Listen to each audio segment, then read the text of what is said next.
Sound check August 4th, GIC. Sound check August 4th, GIC. Sound check. Sound check.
We're live now. Thank you very much. Good morning, everyone. Mr. Mayor, councillors, staff, and visitors. Welcome. Quorum is present now, and I would like to call the meeting to order. Members of the public are advised that our meetings are webcast live by the City of Hamilton and temporarily archived on the city's website. As well, a reminder that all electronic devices are to be switched to a non-audible function during the committee meeting. Members are reminded of the 5-minute time limit, which will be adhered to during this meeting. Members can submit another request to speak if they require additional time to ask questions or make comments. Just a reminder to councillors that I will be timing your questions only and not the answers provided by staff. Madam Clerk, good morning. Are there any changes to the agenda? Good morning, Mr. Acting Deputy Mayor. We have no additions to the agenda. However, delegations are going to be heard directly following the staff presentation at 8.1. Thank you very much. Are there any concerns or discussions about the agenda? Seeing none, I need a mover and a seconder to approve the agenda. Moved by Councillor Power, seconded by Councillor Johnson, and we're going to try our electronic vote. It is up. Way to go, Tamara.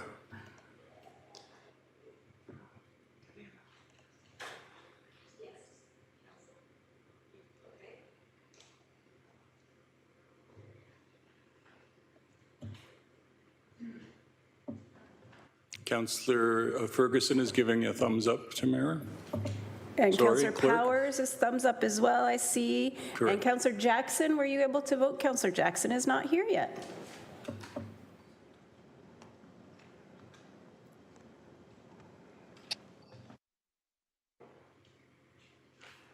And that vote carried 12-0 and 4 abstentions. Absences. Sorry, that's four not present. I will fix that. Thank you. Just wanted to clarify. Members of the committee, are there any declarations of interest this morning? Councillor Danko.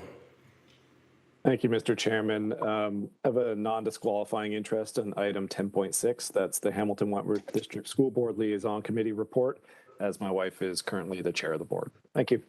Thank you, Councillor. Any further declarations of interest this morning? Thank you. Those who have noted as qualifying interest, please be ensure that when it's time to vote on the matter that you vote abstain, and your disqualifying interest will be noted correctly in the minutes. If you have a non-disqualifying interest, you will be able to participate impartially in the decision-making process related to the matter. Communications is item number 5. May I have a mover and a seconder to put the correspondence on the floor? Moved by Councillor Nan, seconded by Mayor Eisenberger. 5.1 is the correspondence from the Advisory Committee for Persons with Disabilities. Is there any discussion respecting this item? Seeing none, I will call the vote. Madam Clerk. The vote is up, councillors.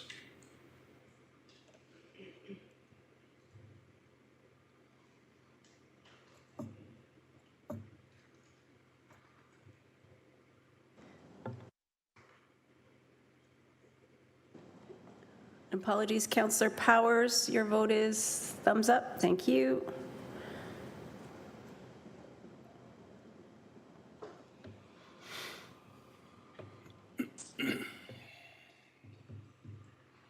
And that vote carried 12-0. Thank you, councillors.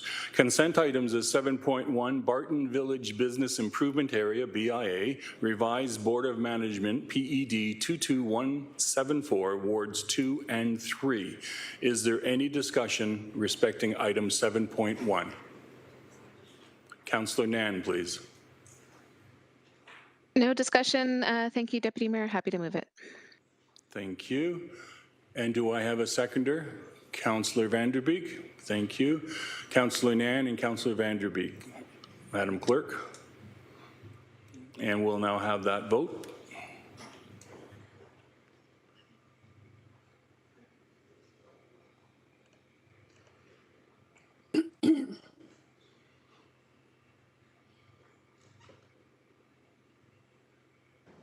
Councillor Powers, thumbs up again.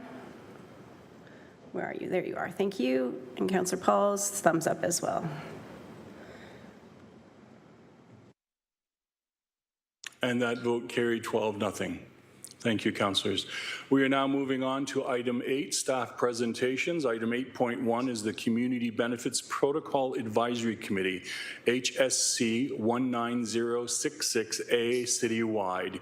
General Manager Angela Burden and Carl Andros will present the presentation for item 8.2. Please come forward.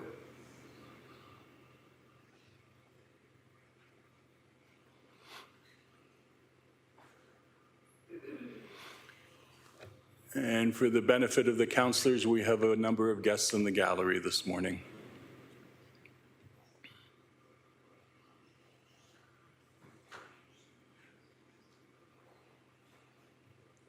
Good morning. I'm Angela Burden, General Manager of Healthy and Safe Communities.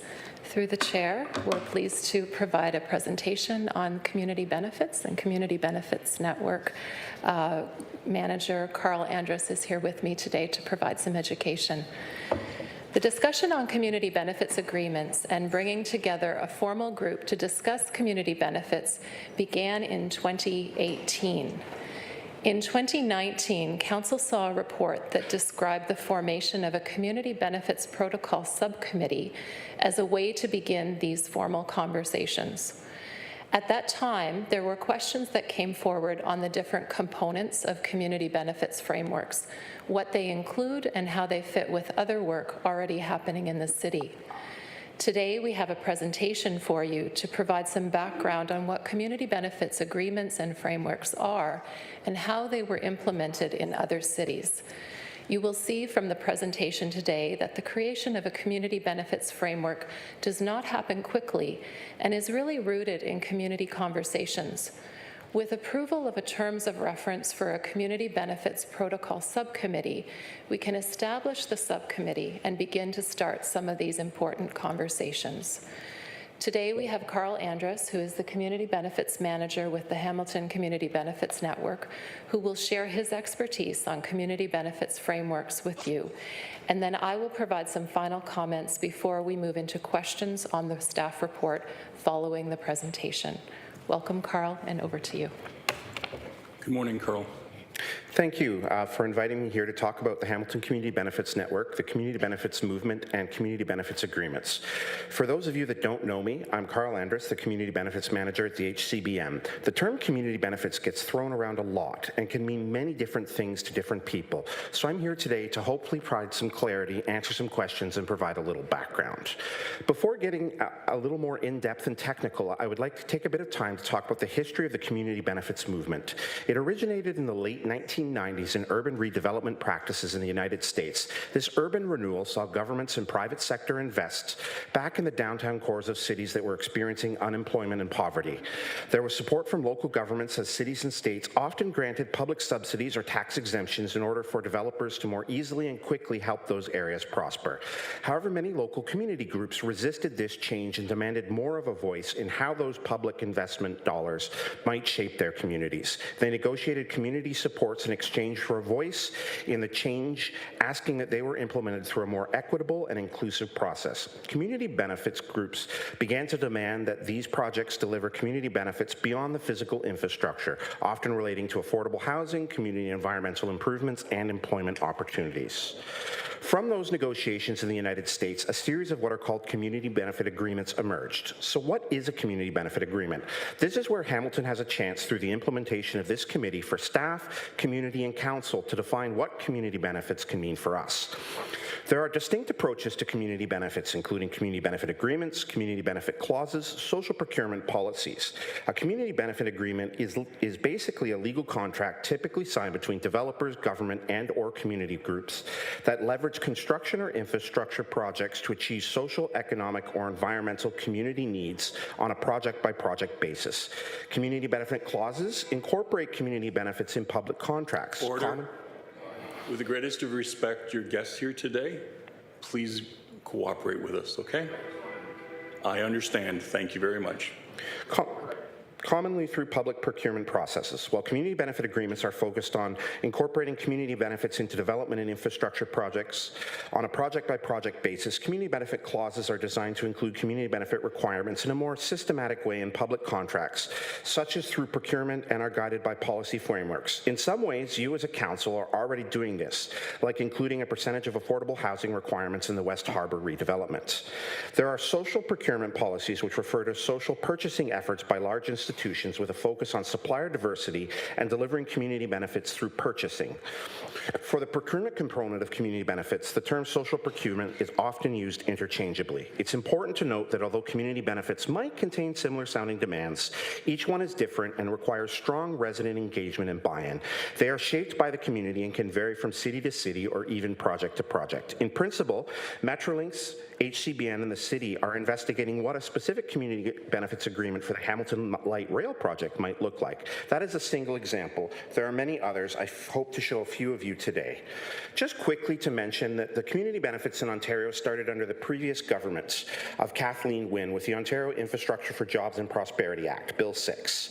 With input from the community and stakeholders like the Toronto Community Benefits Network, they picked 5 pilot projects, including the Hamilton Light Rail project, the Eglinton Crosstown, and the Finch West LRT, in order to apply some of the community benefit frameworks that we're going to hear about today to those projects.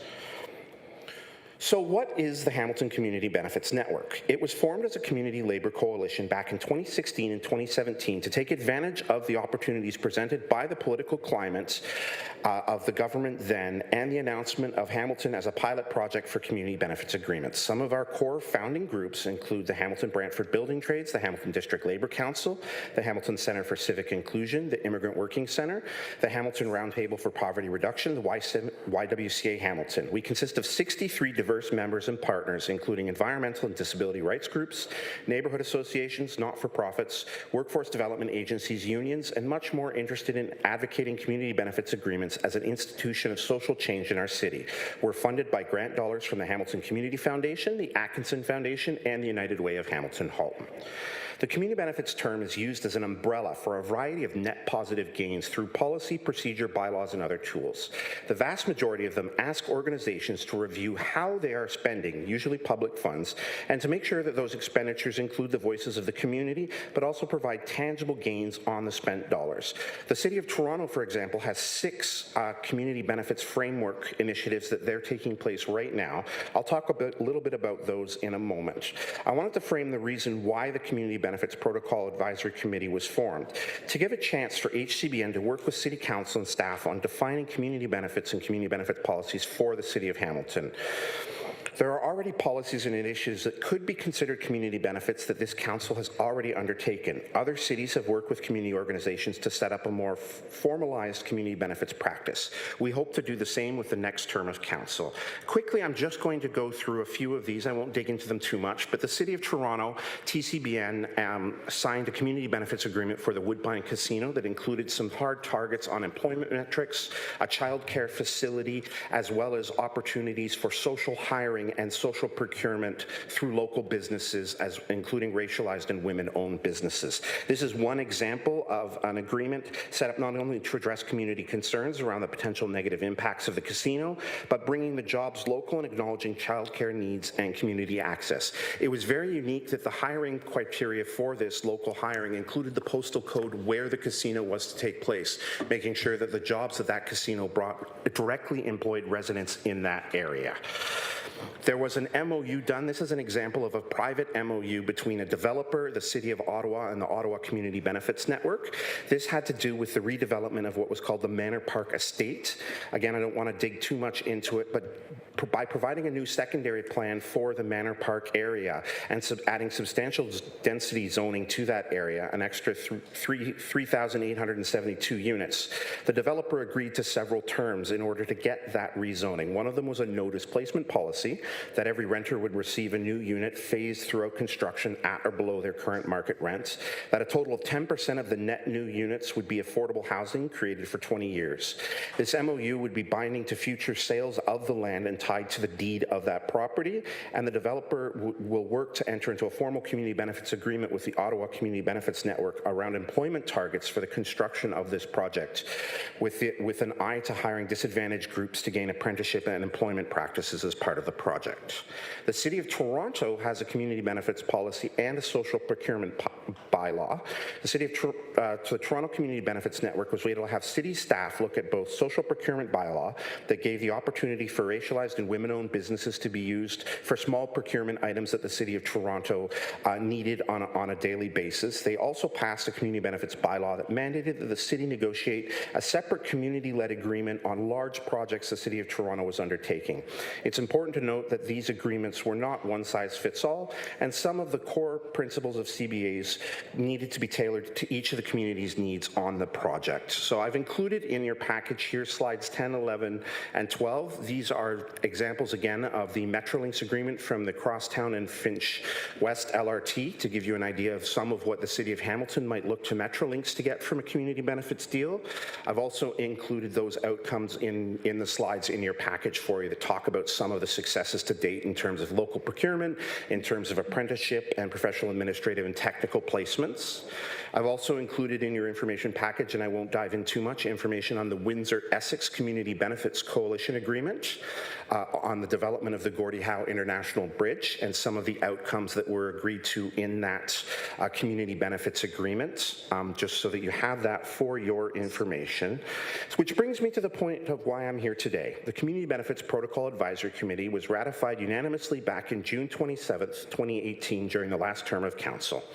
It established the Community Benefits Protocol Advisory Committee, and on December 4th, 2019, a staff report, HSC 19066, was brought back before the GIC. At that time, there was some confusion among newly elected members of Council and others around the purpose of this subcommittee, and the terms of reference were deferred to a later date. There was also an additional question from Council around the connection between social procurement and community benefit agreements. While City Council set up the committee to explore how community benefits might work in collaboration with the HCBN, a separate but complementary pilot was undertaken on social procurement, one of the frequently seen community benefits agreed to in community benefit agreements. Social procurement practices and policies are a form of community benefits that are negotiated as part of a suite of community benefit initiatives. The HCBN consulted with city staff and an outside consultant around this social procurement pilot. Then in 2019, procurement and city staff departments undertook 9 RFPs as pilots, including additional evaluative criteria in that RFP to encourage vendors to submit social value within the proposals. City staff in your report can speak to this undertaking better, but the idea was to see what changes could be made without adding significant costs to the city to help employment outcomes, using city procurement as an employment tool for groups who face challenges in the workplace. Unfortunately, like the Community Benefits Committee, that work was interrupted by the pandemic and other priorities. Just to give you an idea of the timeline of what Toronto went through in terms of passing its community benefits framework, here's the timeline as it existed from Toronto. You can see the path Toronto took to its various community benefit agreements and policies. We are at the very beginning of working out as a city how to implement community agreements and policies. It's a collaborative process which doesn't happen overnight. Like Toronto in 2015, we are beginning to use community benefits for the Hamilton Light Rail project. That project is Metrolinx-led and considered to be a separate initiative than this committee.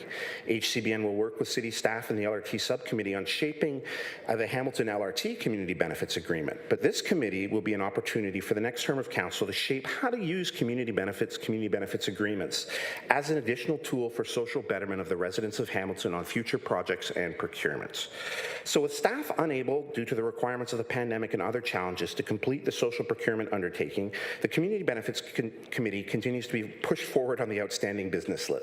So I'm here to ask you to accept the terms of reference and staff report so that the committee might begin this important work with staff and council to present and consult on community benefits and social procurement and figure out what that might look like for us in Hamilton. With me today, as per this council's request, is also Anthony Marco from the Hamilton District Labour Council and Mark Elliger from the Hamilton Brantford Building Trades, and I'm happy along with staff to take any questions. Thank you so much. Thank you, Mr. Andros. General Manager Burden, would you like to wrap up, please? Thank you, Carl. I would like to thank Carl for all his work in helping to educate us today. We've had some discussions with our senior team where Carl's come to present and answer questions. I think it is important, Carl mentioned, to acknowledge that today we're not asking for any commitment other than to begin the conversations and the dialogue about how community benefits could be applied in a framework within the city. And in the staff report, it also talks about things like community benefits charges, as well as community benefits along the LRT, which are separate and apart from the discussion today around establishing the subcommittee through the approval of the terms of reference. And we're happy to take any questions either through Carl on community benefits themselves or through myself or our team as it relates to the staff report. Thank you. Thank you both for that very comprehensive report. We have 3 speakers who would like to ask questions. Councillor Nan, Ferguson, and Mayor Eisenberger. Councillor Nan, please. Thank you, and good morning to GM Burden as well as Carl Anderson. Thank you so much for the thorough presentation and the report. I really do appreciate. Councillor Nan, could you just hold for a second? Can we take down that presentation so I can actually see the? It's hard to chair a meeting if I can't see the people in the meeting. Thank you. That's much better. Councillor Nan, I'm going to start your 5 minutes over again, please. Please No proceed. worries. Yep.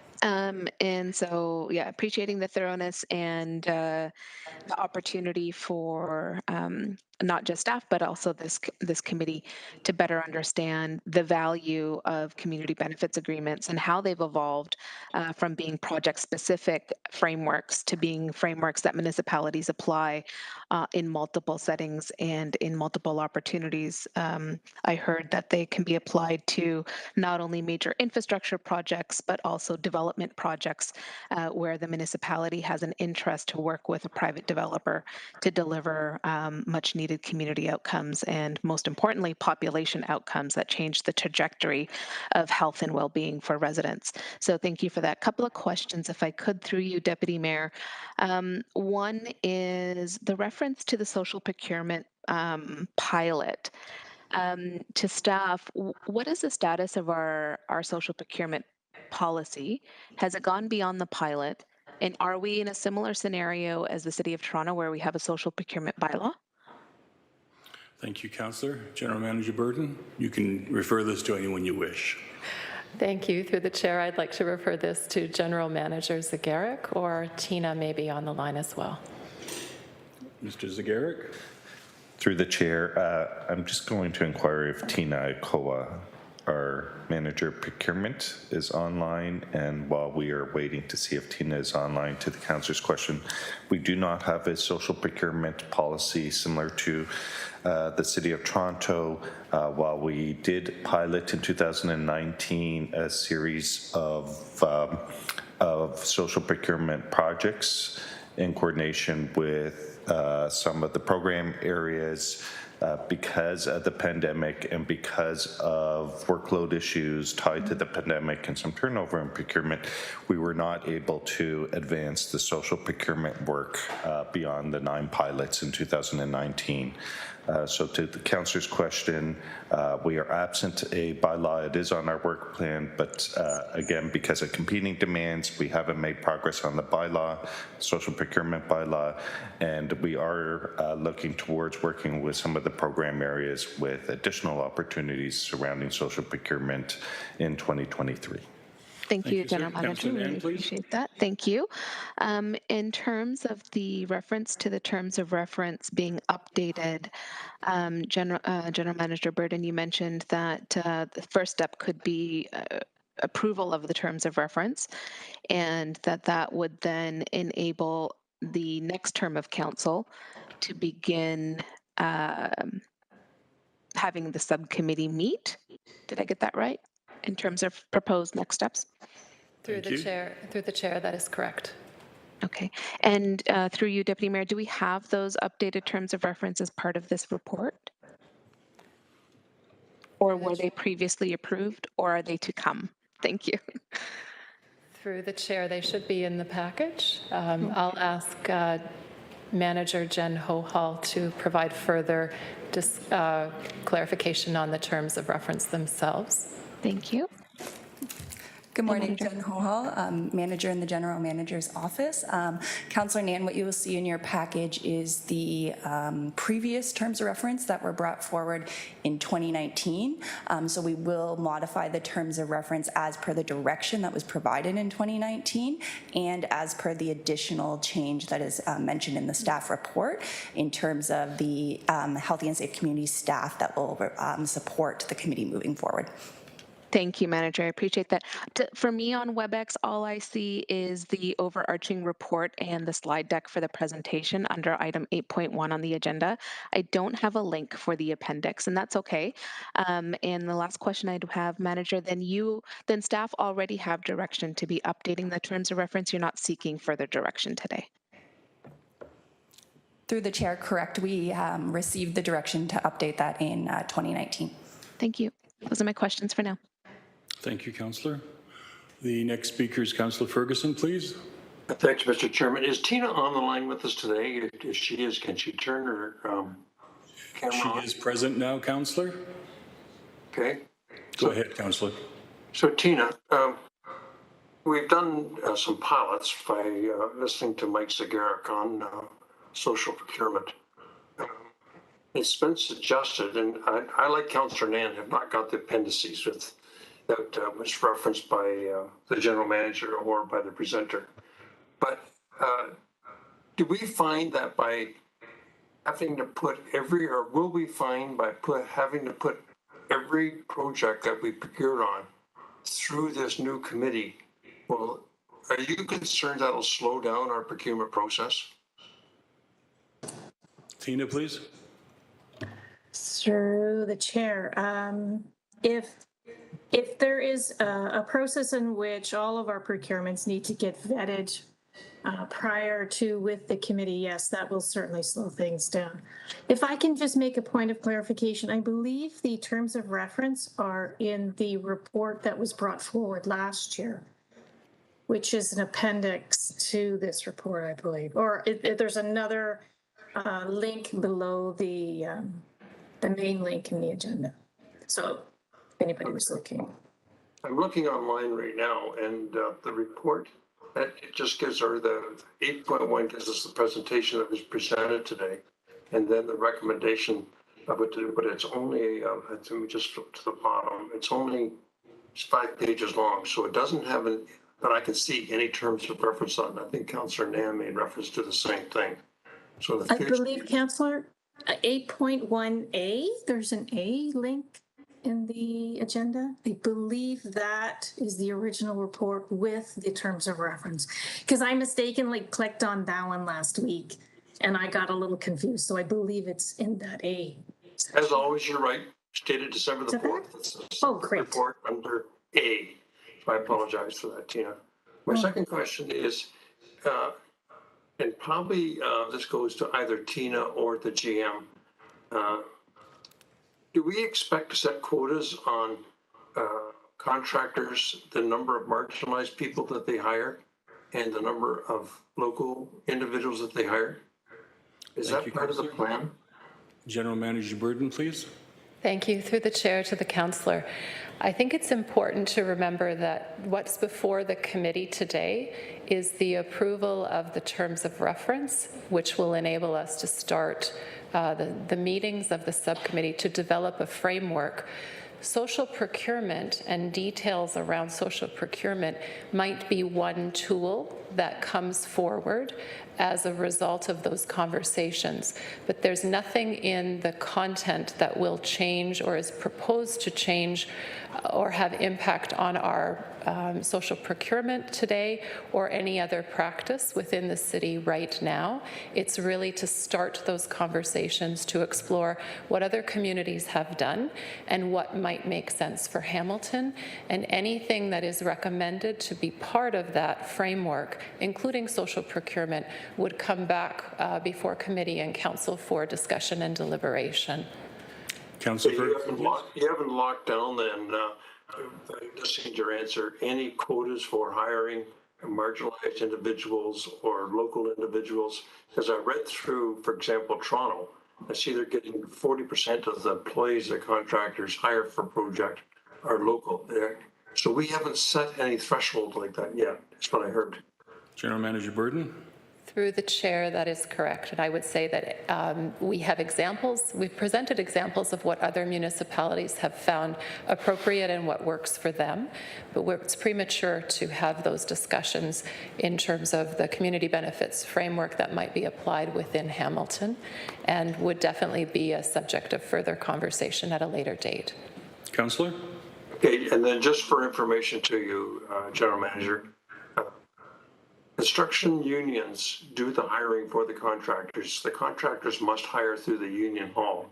So the unions would have to be engaged in this also. And I see you have Leona and others that are involved in the process, but with their hiring halls, I mean, a contractor can recall his regular employees, but if he needs another cement finisher or pipe layer or laborer, form setter, he has to request it through the union hall.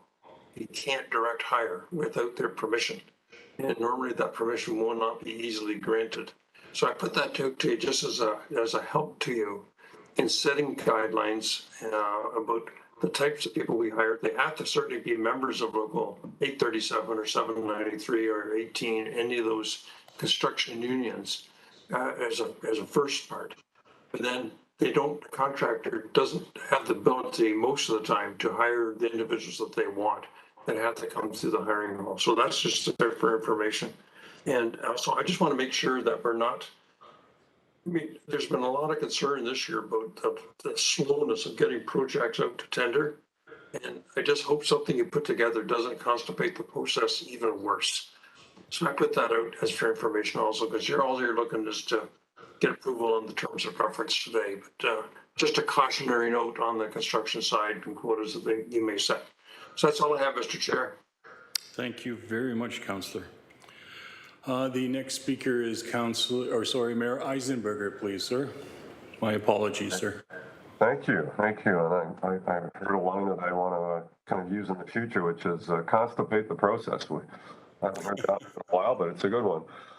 Thank you for that. And I guess I'm very supportive of the direction in terms of, maximizing community benefits through projects. I guess not unlike Councillor Ferguson, I would be cautious about managing expectations through this process. And there are a numbers of things that kind of enter into this that make it complicating. And so presumptively, we all want maximum community benefit. We all want to lift our citizens. We all want to bring people from poverty and homelessness into productivity.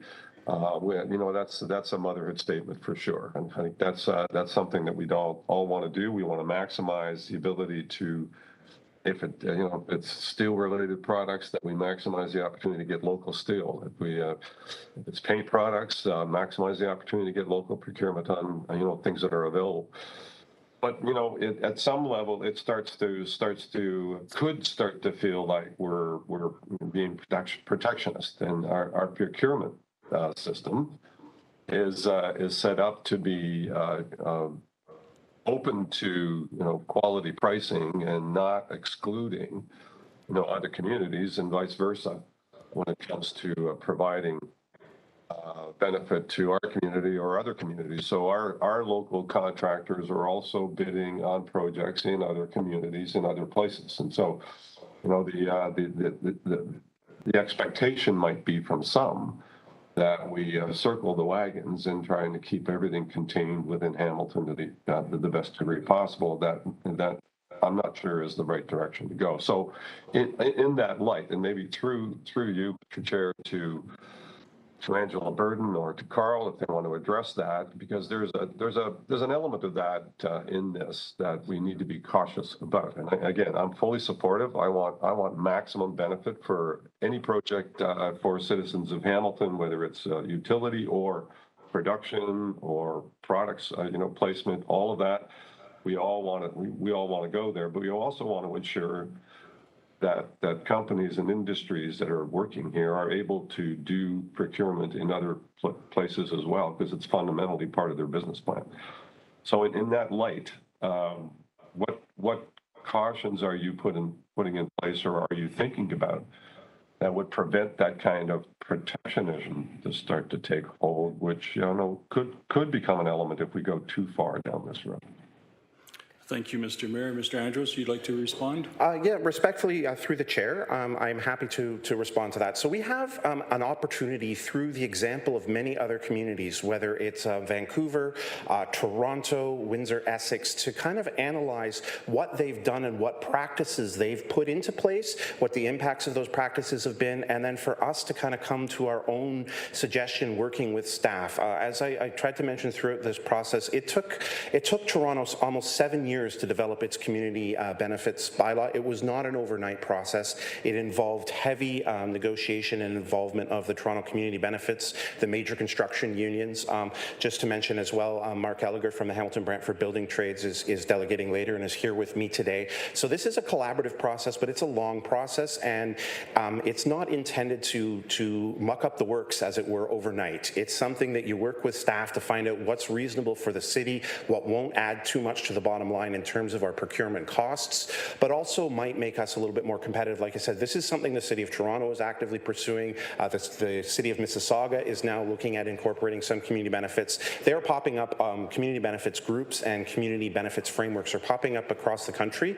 The entire province of Vancouver uses a community benefits, and they have a Crown corporation that incorporates community benefits through all of the procurement for the province of BC. So it's not the intention to, especially today, to finish this conversation, but rather to open the door to start the conversation. I really want to make that clear. There's tons of staff reports, community outreach, conversations, and as I said, it took Toronto almost 7 years to get a community benefits framework bylaw passed in their city.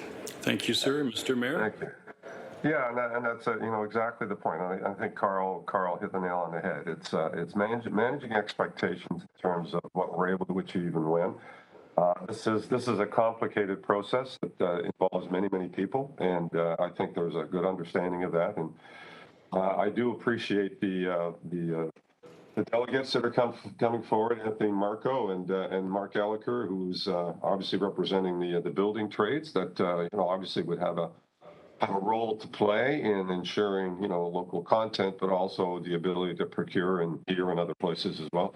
So I really appreciate the answer. I think I just want to be cautious about managing expectations in terms of when this can be kind of ironed out. For what areas, what categories, it's got to be a thorough, thoughtful process.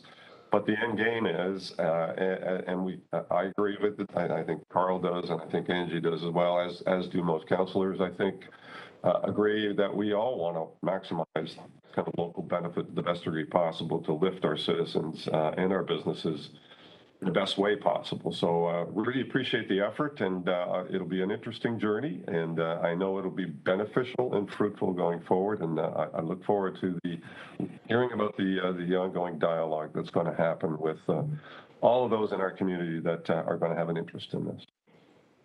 Thank you, Mr. Mayor. You are our last speaker. I want to thank Mr. Andros and General Manager Burden for a very comprehensive presentation. Oh, sorry, Councillor Nan, I didn't see you there. That's okay. I indicated for a second time on WebEx.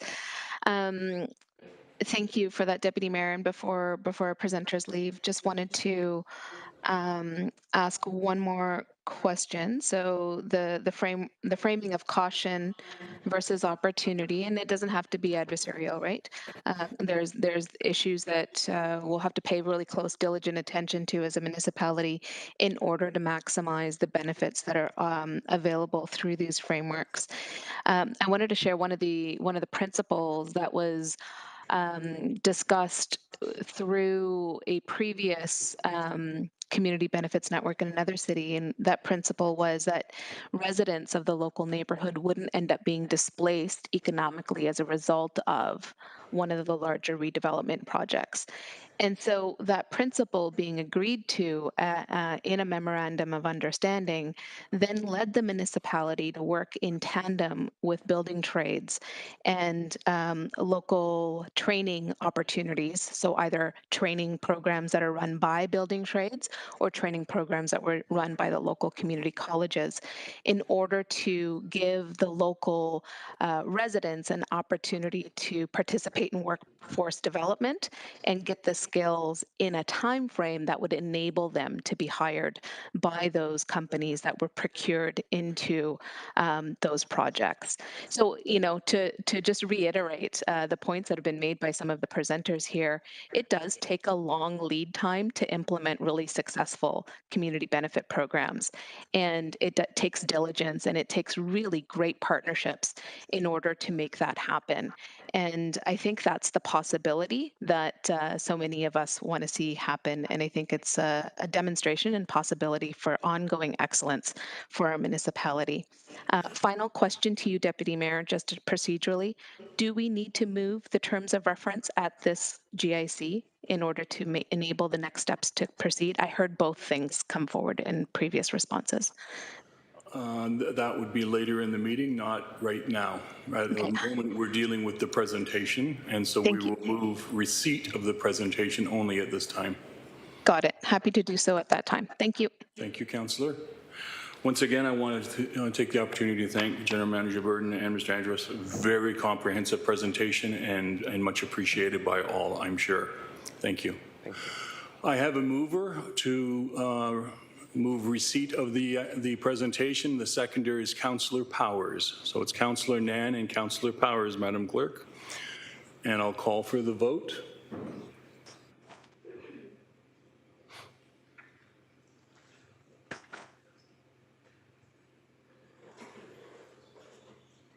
The vote is up, councillors. Councillor Johnson is indicating a thumbs up. Yep. Councillor Powers, I think you're indicating a thumbs up. It was very low on the screen there. That's better. Who else are you?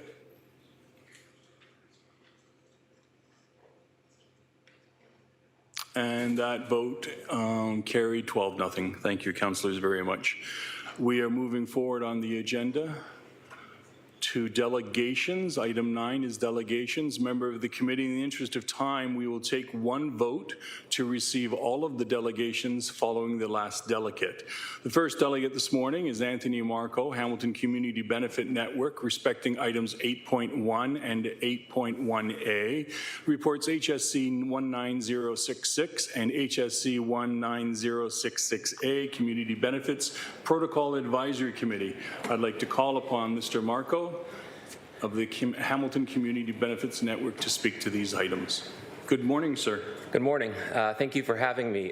Unlike previous delegations, I will not be running the clock today.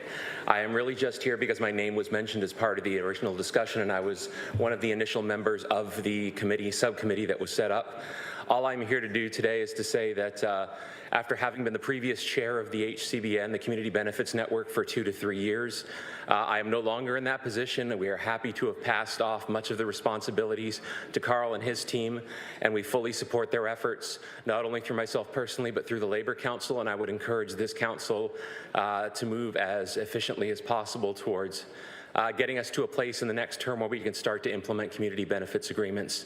I'm happy to take any questions about some of the process that has led us here if necessary, but other than that, I'm here to say to encourage your support for the HCBN, for the process, and to ensure that it can run through as smoothly as possible. Thank you.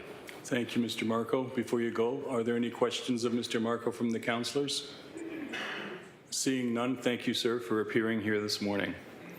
Item 9.2 on our agenda is Mark Elliker, Hamilton Community Benefits Network. I'd like to call upon Mr. Elliker to come forward to speak to items 8.1 and 8.1A.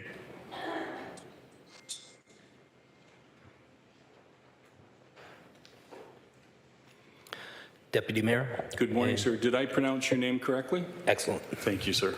So good morning, Deputy Mayor and councillors.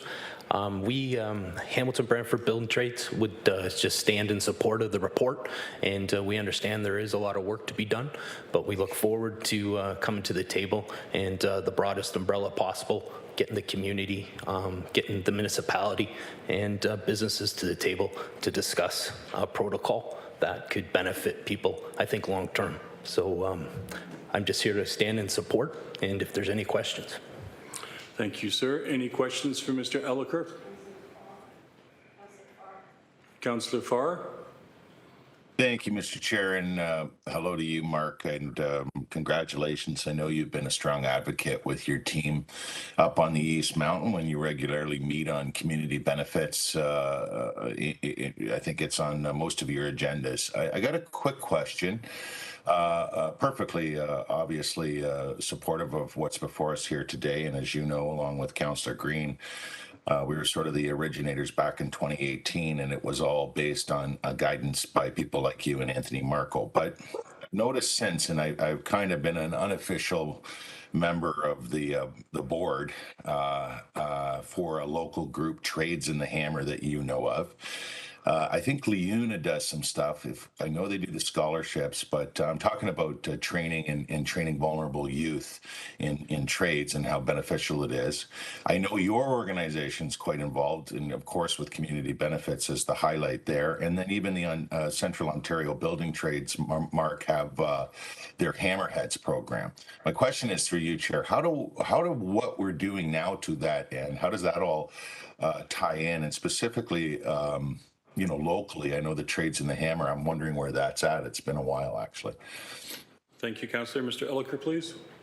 So yeah, the protocol, and to put this just simply, to get everybody at the table and discuss actions that a lot of good organizations, Leuna, Carpenters, all kinds of organizations, you reference Hammerheads, there's Tomorrow's Trades, there's all kinds of organizations, including the great work that Mohawk College does. So there's all kinds of organizations that are working very hard to try to do pathways, and this opportunity with a protocol would bring everybody to the table and give an opportunity for, I think, overall the municipality and the councillors, and I think the community, to understand the power that can be utilized if everybody's pulling in the same direction. So once we look at putting together a committee, the next step would be get everybody into the room, start having some conversations about what is working best, and what works in Windsor may not work here, but what works in Toronto may, or what works in Ottawa may be a benefit here. So there's opportunities to get people into the pathways, get people into the trades, and there's always an initiative to get people in the trades, but I think if we can align all of the resources in the community with all of the champions that are out there every day doing this, I think it's a benefit, and I don't see it being a detriment as long as everybody at the table respects where they're coming from and respects that ultimately we're here trying to lift everybody up. Thank you, sir. Councillor? Yeah, and ultimately, I guess, Mark, it would be beneficial as a community benefits protocol to sort of have that entity that's official, that's through the municipality. And so for all of these organizations that do, will be increasingly get together and making all these right moves, just as it relates to, trades training, which is so crucial in getting out there and finding individuals and giving them great jobs, union wages and benefits and all of those good things that go with that specialized trade, which we all know we need so much. But this agreement locally would essentially then, through you, Chair, be a gateway to organize things, I would assume. Mr. Elliker, please. So with the protocol, and once the committee, if they can formally set some goals, and when it takes a look at if it's pathways, it might be setting thresholds. It might just be simply taking best practices. So it may not be setting a hard number. It could be a simple example that if we know there's opportunity for people to get into the trades, we can align them and bring them in forward. And having all of the unions, all the construction trades, having even the contractors association delegations, having community people around the table. It's not necessarily just going to be a conversation about pathways. It could be a conversation here in Hamilton about affordable housing. There's all kinds of things that can be at the table and discussed under a community benefit lens, which Carl and the city staff have put a substantial amount of work into that report. I don't have a crystal ball to kind of forecast what next round of discussions and stuff would look like until the committee's kind of put in place. But what I would say is, if we're looking at trying to build the benefits for the bigger picture, the further we can get upstream before these projects take place and before actions are taken, I think it can benefit everybody. I don't know if I answered your question there very well, Jason, but I tried. No, I appreciate it. You even reiterated the strong points, selling points from your first answer and from the presentation. I'm hyper-focused right now on the jobs for the youth, the vulnerable youth particularly, and I already know you're doing a terrific job with that. And I know, as you're rightly pointing out, it's only one element for certain. So anyway, thanks. It's been a pleasure working with you on this file, and it'll be nice to see it move along in a formalized fashion. It has been some time. Thanks, Mark. Thank you, Councillor Farr. Thank you, Councillor Farr. Any further questions for Mr. Elliker? Seeing none, thank you, sir, for your time here this morning. We appreciate it. Thank you to the council. It's a privilege. Thank you. Okay, we are moving. I need a mover and a seconder to receive the delegations. Moved by Councillor Pearson, seconded by Councillor Vanderbeek. And I'll call the vote.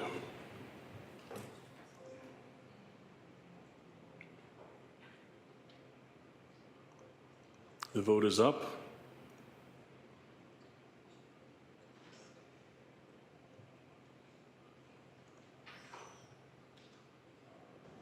Councillor Powers, your thumbs up? Yes, I see your thumb. Thank you.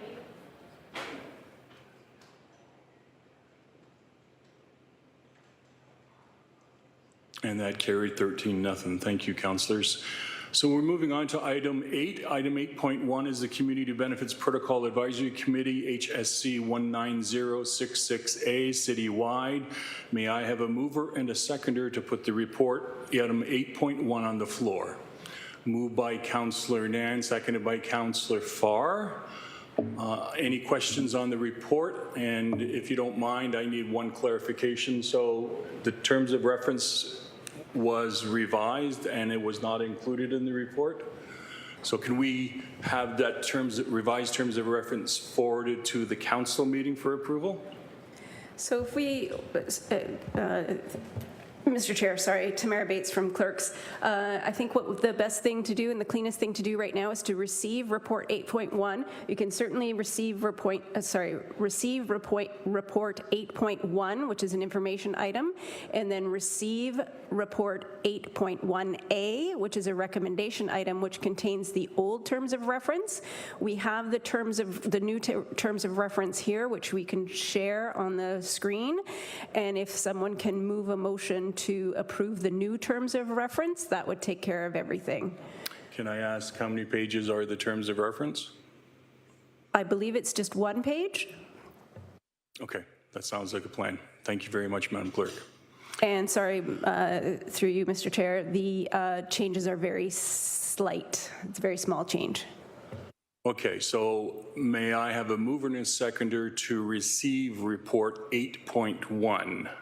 Moved by Councillor Paul, seconded by Councillor Pearson. Do I have any questions from councillors on the report? Councillor Wilson, please. Thank you, Chair Clark. Just been considering this. There's absolutely no pecuniary issue, but I am just going to, for public consumption, declare a non-disqualifying as my spouse's organization is part of the funding for the network. Thank you. Thank you. We will note that. Any further questions or comments on the report? Seeing none, we'll call the vote on the receiving of the report 8.1.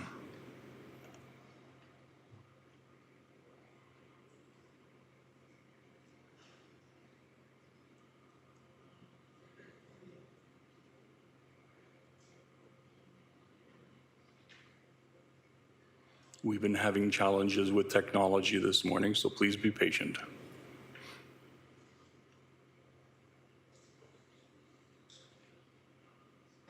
Pardon me, Mr. Chair, give me 1 second and I will have that vote up. No problem.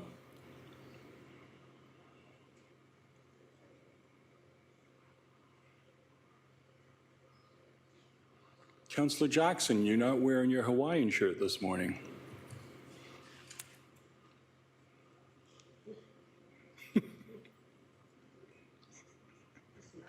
Deputy Mayor Clark, if you do a retro thing, if you remember the Good Humor truck, I've got a Good Humor shirt on. Thank you. No way, that's very cool. Thank you. Councillor Pauls, did you vote? And Councillor Johnson, oh, that's everyone. Thank you. Thank you. That vote carried 13.1. So we're going to move on now to 8.1A, which would be the terms and reference for the Community Benefits Advisory Committee. And the clerk is going to put it on the screen for us. And once that is up, I will ask for a mover and seconder to approve the report. Mr. Chair, if we could first vote to receive 8.1A and then have a motion, please, from a member of the committee to approve the new terms of reference, which we are going to put up on the screen.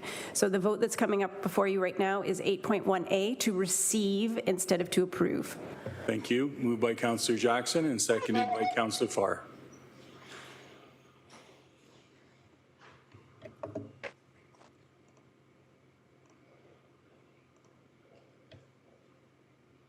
The vote is up, councillors.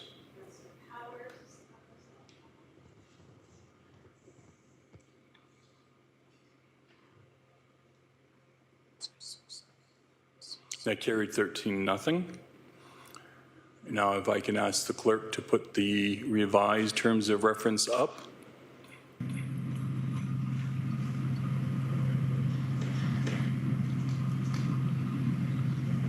And through you, Mr. Chair, you can see that the changes are highlighted in red. Can you just enunciate the changes so that the public can hear them? Certainly, through you, Mr. Chair. The changes are in the changes to the membership of the committee. There has been an increase in the number of city councillors who represent the voting members of the subcommittee from 2 to 3 members. And the members of the Hamilton Community Benefits Network are 2 members, but they were originally non-voting, and they are now voting members. And then just the staff who will be invited to the committee, Children's Services and Neighborhood Development Division has been eliminated from the list under Healthy and Safe Communities Department. And I will also note that council changed the name of this committee some time ago, which is not last month, I believe. It's the Community Benefits Protocol Subcommittee now. Thank you. And if you could remove that from the screen and I can see the councillors. Okay, are there any questions or comments on the revised terms of reference? It seemed pretty simple. Councillor Wilson.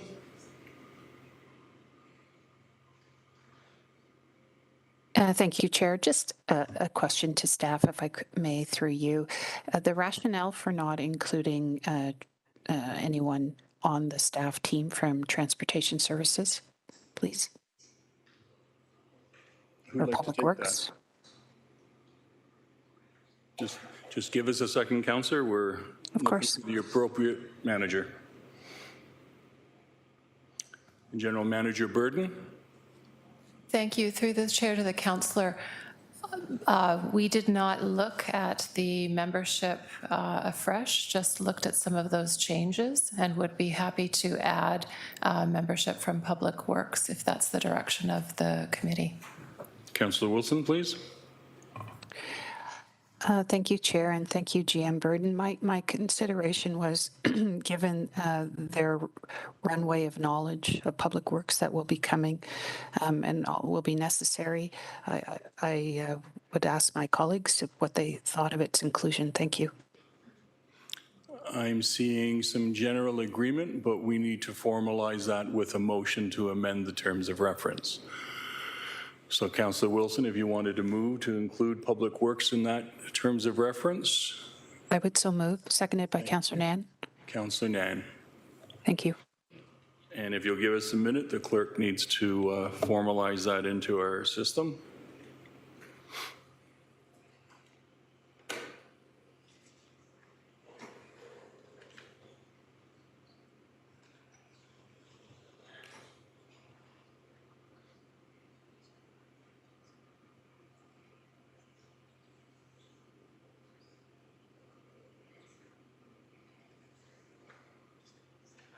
The vote for the amendment is up. Councillor Powers is a yes. Councillor Ferguson, are you wishing to speak? Yes, I am. I wonder if it would be appropriate also, and the makeup of the committee went off the computer screen pretty quickly. Is there a person from procurement going to be on this? Because you saw the advantage of having Tina answer questions today. She may be too busy, but it'd be helpful to have someone from procurement on the subcommittee also, or is it already there? I have General Manager Burden and Mr. Zagaric, so who wishes to take it? Go ahead, General Manager. Through the chair, we're conferring here, although we did not review the membership from the 2019, general practice is that when we have a lead department, we make sure that the appropriate staff are included, and just would be hesitant to include so much in the terms of reference that bogs down staff time. And at the direction of council, of course, we would be making sure that whoever is needed for the discussion, social procurement may not be, for example, part of every committee meeting. And as the lead GM, I would commit to ensuring that we have the appropriate staff representing. Thank you. Mr. Zagaric. Through you, Mr. Deputy Mayor, just further to GM Burden's response, you'll note in the terms of reference, it reads, staff shall attend the Community Benefits Advisory Committee as required. And to that point is if procurement is required to attend to support the committee, procurement staff will attend or any other staff across the organization. So that kind of captures everybody. Yeah, that's leaving it pretty wide open. I heard, I got some interesting information from procurement this morning. Number one, that if every project has to review, it'll slow down the procurement process. The committee should hear that from procurement as well. And also the hiring practices, because I think procurement is very familiar with the construction collective agreement. So I think it'd be nice. I would appreciate having a procurement person on the committee. If there's nothing on the agenda, they can simply miss that meeting. But at least it puts it in front of everyone that procurement has a role to play here. Thank you, Councillor. So can I just clarify, General Manager Burden, my understanding is that there's 3 councillors on the committee and 2 voting citizen members on the committee. Are we having staff provide advice, or are staff sitting on the committee?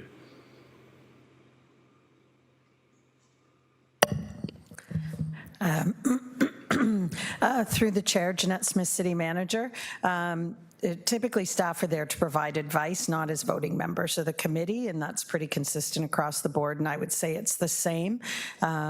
Whether it's procurement at the table or public works or whatever, staff are required, and General Manager Burden has said that procurement is on that committee already. We would be there to provide advice for the rest of the membership of the committee to vote. Thank you. Councillor? So I heard the city manager say, I didn't hear the general manager say that procurement will be on the committee. If they're on the committee as to provide advice, that's great. But if not, it'd be nice to have them added. So I just need clarity. Is procurement and public works on the committee just to provide advice? General Manager Burden? Through the chair to the councillor, I misspoke. Corporate services and procurement is already on the list, and we're happy at the direction of committee to add the transit piece from public works. Okay, I'm fine now, Mr. Chair. Thank you. Thank you. So to clarify, Madam Clerk, I don't think it's necessary to amend the motion to include transit because all staff will be contacted when items are pertaining to their division by General Manager Burden. If that is the case, Then Councillor Wilson and Councillor Nan, do you wish to withdraw your amendment? Through the chair, yes, I would agree that that is the case. If Councillor Wilson and Councillor Nan want to continue with their amendment, they certainly can, and we can add that. But following what GM Burden and GM Zagaric and City Manager Smith have said, those Public Works staff and transit staff would be invited as required. Okay, so the motion was properly put. Only the mover and seconder can withdraw. Councillor Wilson? Thank you, Chair Clark. I'm sorry, once more for the people in the back. If I 2 points of clarification then, is the staff lead in servicing and this committee, this subcommittee, is it GM Burden? Because I'm wondering on whose shoulders does it fall to provide that flagging of who is to be in attendance? That's my first question. Thank you. Thank you. General Manager Burden?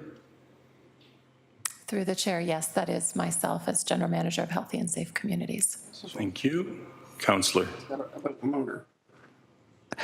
I'm torn on this, and I don't want my my comments to be at all received as a lack of confidence in the competency and in professionalism of the GM. Just my sense is sometimes that practice lens that we bring to a subject, we may not think that it has something to do with something else, but if another practitioner is there, then they may have more of that spidey sense. So. So can I do it this way? My suggestion, General Manager Burden and City Manager Smith, you're in concurrence that transit would be on the list of staff that need to participate in these discussions.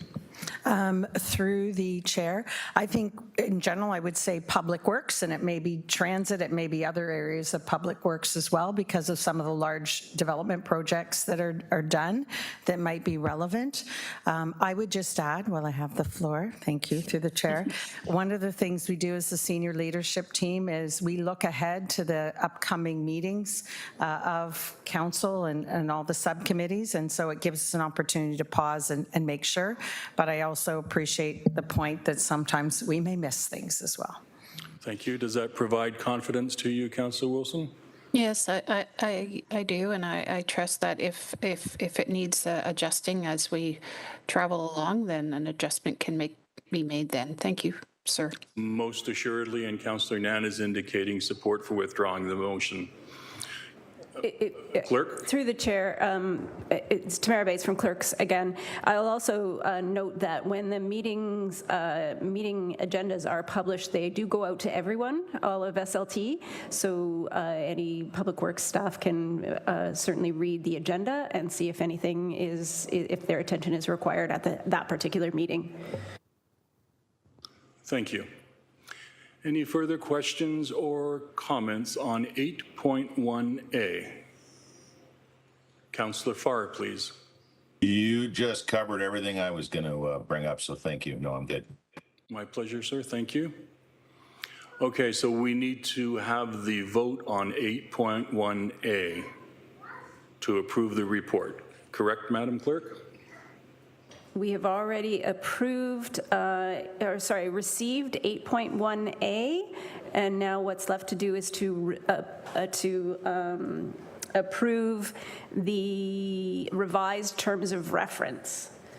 And we have do we have a mover and a seconder for that? I don't believe we do yet. Councillor Nan, and Councillor Nan, do you wish to speak to it? No, and Councillor Wilson was seconding it.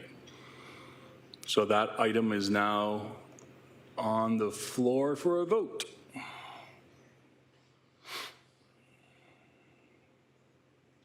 Thank you, everyone, for assistance this morning.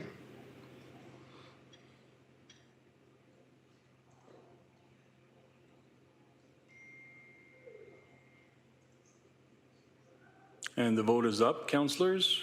Mr. Mayor.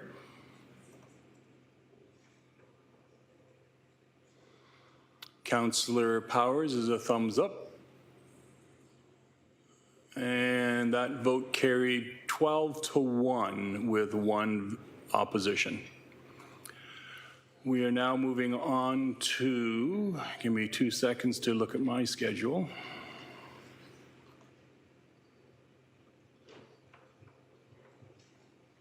We're into discussion items. Item number 10.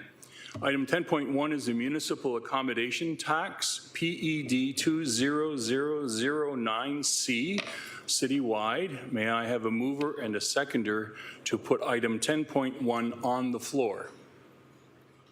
Moved by Councillor Pauls, seconded by Councillor Pearson. Is there any discussion on item 10.1?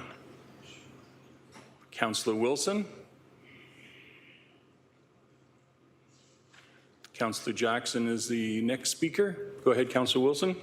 Thank you very much. I appreciate that. I have a single question, and I apologize as my mouse has just died and I'm not very skilled with this. I hate it when my mouse dies. I'm just through you, Chair, perhaps to the report author or Mr. Zagaric. It is more of a financial question. There is reference to the report on that, I believe, I'm going to screw this up, but half of the incoming tax is to be strictly earmarked for tourist activity, and half of it is not, but is encouraged for reinvestment on that front. And I was wondering if staff could speak to that and clarify where that monies would go, the other half into a reserve fund, I'm supposing, and what it would be earmarked for if not for this. Thank you. Thank you, Councillor. Mr. Zagaric, please. Through you, Mr. Deputy Mayor, I'm going to ask if Planning Economic Development staff can start, and then I might invite Shelley Hesmer, our Acting Director of Financial Services, to provide further content. Thank you. Thank you, sir. Over to Mr. Thorne. We're getting everyone involved this morning. I'm getting my money's worth. It's Carrie Brooks Joyner. I'm happy to take that question. Thank That's you. an excellent question, Councillor. And you are correct that the legislation, the provincial legislation requires 50% of the collected municipal accommodation tax to go to an eligible tourism entity. In Hamilton, we have set up a municipal services corporation to be that eligible entity, so it would receive 50% of those taxes. At the February 2022 GIC, a municipal accommodation tax reserve was approved. That has been set up. That reserve will receive the balance of the 50% that the city will receive. That reserve fund is to provide the financing and promotion and development of tourism and tourism-related products and activities in the city of Hamilton, such as, but not limited to, hosting, fees, and tourism events. So it essentially, we would be drawing from that reserve instead of the tax stabilization reserve, which we have been most recently tapping for major event bid fees and related expenses. Thank you. Shelley, did you have anything to add? Thank you. Through the chair, my name is Shelley Hesmer. I'm the Acting Director for Financial Services and Taxation, and no, I don't have anything to add. Thank you. Okay, Councillor. Thank you very much. I have a supplementary question then. I believe the report makes reference to a stretch target as was identified in the Economic Action Plan. So my question is just understanding the, how is it the corporation's job, or is it council's job to identify the effectiveness of this tax in assisting in the achievement of that stretch goal, and whether the tax and the reserve is providing the return on investment that it was suggested it could in this report. So in short, what kind of evaluative tools are in place to assist in whether we should be putting this money in and whether it is being of assistance in achieving those stretch goals? Thank you. Thank you, Councillor. Carrie? Through the chair, another excellent question, Councillor. The tourism and events section reports on a multitude of KPIs for tourism success. That stretch target is just one of them. There is a multitude of different measures that we monitor throughout Hamilton, such as the number of events we are able to attract, the number of participants. We are looking at economic impact studies for major events. We monitor room nights, the revenue per room night, and occupation rates at our hotels and motels throughout the city. So it's the accumulation of a multitude of KPIs which indicate success of the attraction of tourism visitors and external money to the city. Thank you. Councillor? I have one final question then on that front in terms of KPI and in terms of how we are defining economic return on investment.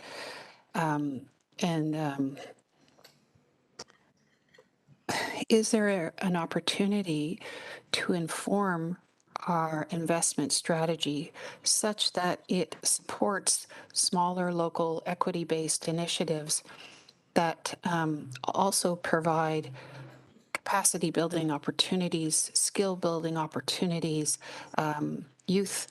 vulnerable youth opportunities in tourist-related activities that may on one balance sheet not show up, but are certainly important to supporting the future competitiveness of this industry itself and the people in the community that may otherwise get missed and not be deemed to be large, draws, but are actually locally very successful and important to small local business. Thank you. Thank you, Councillor Wilson. Carrie, please. Through the chair, the mandate of Tourism Hamilton is to attract outside visitors and encourage the spending of their dollars within Hamilton. So it brings in new dollars to Hamilton, which contributes to our local prosperity. We are well aware that this new money it is spent at all levels of the economy. It is spent in our restaurants, in our small retail, gas purchases, and so on. We are also very cognizant that there are economic as well as social outcomes for tourism. In that spirit, not all the KPIs are within tourism. So we align with the outcomes within the Mayor's Task Force on Economic Recovery, as well as the Economic Development Action Plan. So there is a multitude of different places where we are tracking or encouraging or acknowledging where there is no stats that there is additional benefit. Of course, we are also working with a multitude of partners on workforce development and realize that tourism is a growth area and there are job opportunities for Hamilton residents within that sector as well. Thank you. Councillor Wilson, you have 1 minute, 40 seconds. Thank you. Thank you, Chair. I'll certainly give thought to Carrie's answer. I think if the pandemic has taught us anything, it is of the fundamental importance of local resiliency. And one of my colleagues referenced jobs for vulnerable youth. I would hate for those local competencies and that infrastructure to get maybe lost when we're looking at investment opportunities and return on investment. I appreciate some of the comments that Carrie made about it seemed almost secondary that someone goes to a gas bar, someone goes to a patio while they're here. But it is, our economy is based overwhelmingly on when those folks are not here and supporting that infrastructure every single day. So I'll give pause and listen to some of the comments and maybe revisit it in the future. Not sure. Thank you. Thank you, Councillor. We have 3 speakers on the list, Councillor Jackson, Powers, and Danko. Councillor Tom Jackson, please. Deputy Mayor Clark, good morning, sir. Thank you. Good morning. You have 5 minutes, sir. Well, thank you for that reminder, Deputy Mayor Clark. I have been around all term, but thank you. All right. My pleasure. Anyways, first of all, very supportive. If you recall, during the pandemic, I often commented about if there's one industry that we're going to desperately need to help and support, and with their recommendations and in partnership unofficially, if you will, coming out of the pandemic, is the hospitality and tourism industry. And so here we are today with this very thorough multi-party recommendation from Director Brooks Joyner and her team. Carrie, I've always been an admirer of yours. You're one of the directors that takes the time. If you recall, 5 months ago, we had this discussion. There were concerns from people like myself about consultation in the industry, how the development corporation may look, pros and cons. And you were gracious enough to pause it and say, let's take some more time to ensure that we have all the facts before us. So as always, Director Brooks Joyner, thank you for that. Deputy Mayor Clark, just a 3 or 4 questions for clarity, please, to the director. The B part, the single source procurement through the Ontario Restaurant, Hotel and Motel Association, ORMA. Can I presume that this group, this association, is almost province-wide, and they've been doing this in other municipalities already ahead of implementing a MAT, municipal accommodation tax? I was in Niagara Falls on the weekend for a day of visiting, and I noticed in the hotels there, they already have implemented the tax. So can you further explain B part to me, please? Through you, Deputy Mayor Clark. Thank you, Councillor. Carrie, please. Through the chair, Councillor, you are correct. ORMA has a impressive track record for involvement in the implementation of municipal accommodation tax programs across the province. Currently, there are 40 municipalities that are collecting MAT, and the approach is basically in 2 different models. One is the investment in additional staff internally to collect and manage the money. The second is to contract out those services to a party such as ORMA. And ORMA is a commonly used service provider of municipalities. ORMA has a experience in Hamilton. They are currently the contracted collector and or holder of the funds that the Hamilton Hotel Association has been collecting as part of the accommodation fee program that is, prior to the implementation of our municipal accommodation tax. ORMA has provided excellent service to date, and I have no hesitation in recommending that we sole source to ORMA for this purpose in Hamilton. Fantastic. Thank you. You've raised my comfort level totally and completely on B. If you recall, Deputy Mayor Clark, Director Brooks Joyner, back in February, I was wondering about as extensive and broad consultation within the industry as possible. You're back here today with the multifaceted recommendation. Are you satisfied within you and your team? You've done as much consultation as possible in the industry. Through you, Deputy Mayor, please. Thank you, Councillor. Carrie, please.